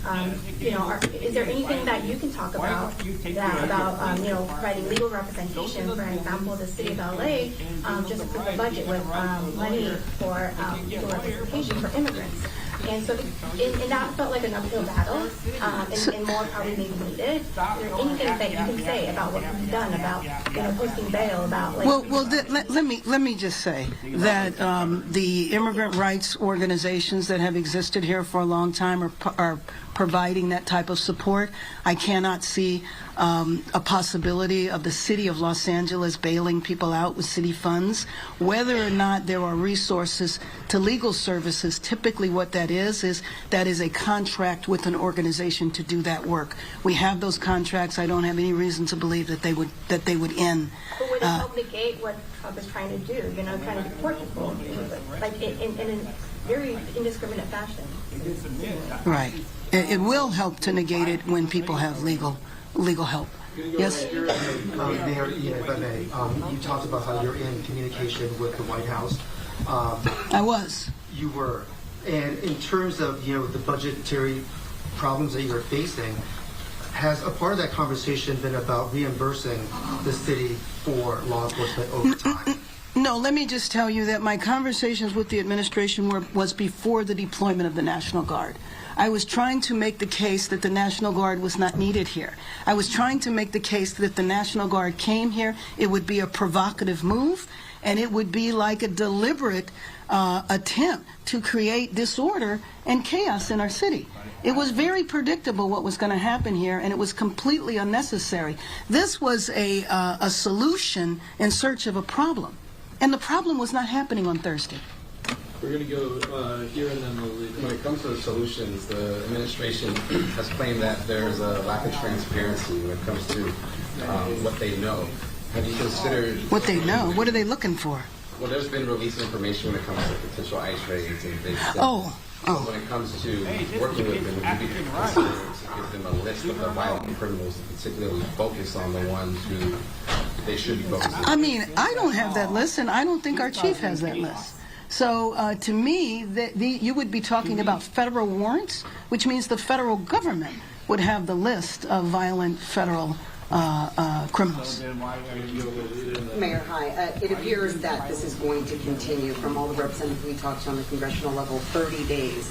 So what can then we expect? What can you tell both the immigrant population, the city population about what? Well, let me just say, in terms of the immigrant population and other Angelenos, I'm going to do everything I can to keep people safe. And the population of all of Los Angeles needs to know that we will stand with them. We're not going to allow our city to be divided and picked apart. And but you know what you also described is who knows? Yes, maybe 30 days, maybe longer, maybe shorter. How many raids in a given day? Where are those raids going to take place? Who are they looking for? None of that is information that we know. And again, this kind of atmosphere, it creates a chaos in our city. People not sure whether they should go outside, whether they need to stay inside. We did not need this. There was nothing happening in the city that warranted what we're dealing with now.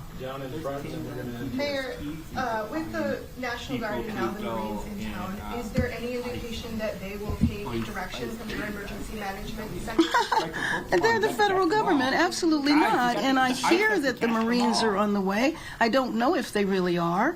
You know, I know that there was a post from the administration congratulating the National Guard for bringing peace before they even arrived. They weren't even here. But they were being congratulated for solving the problem, coming in and saving the day that didn't need saving. How are you getting information about who is coming in? I mean, a lot of us are getting it from Twitter. Is that where you're getting your I'm getting it from you.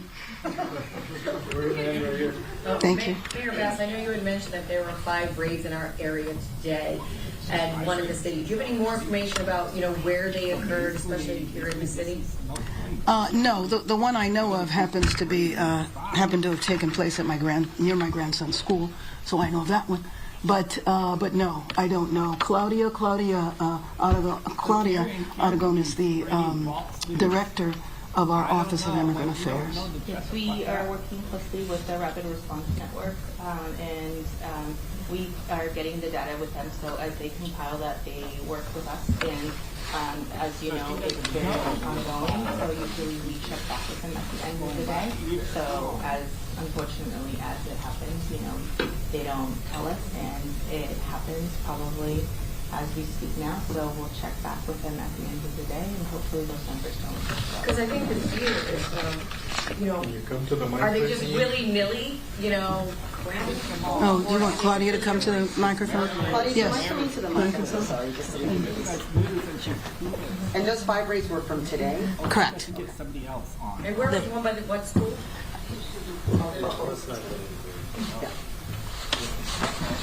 She said that one of them was near her grandson's school. Like what part of that? I don't think we LA. But I think there was a question that... I guess the question is, so there's 5 raids today. Where, you know, if you're not being able to pinpoint ahead of time, how do you then respond and or set up or get people prepared if there going to be more?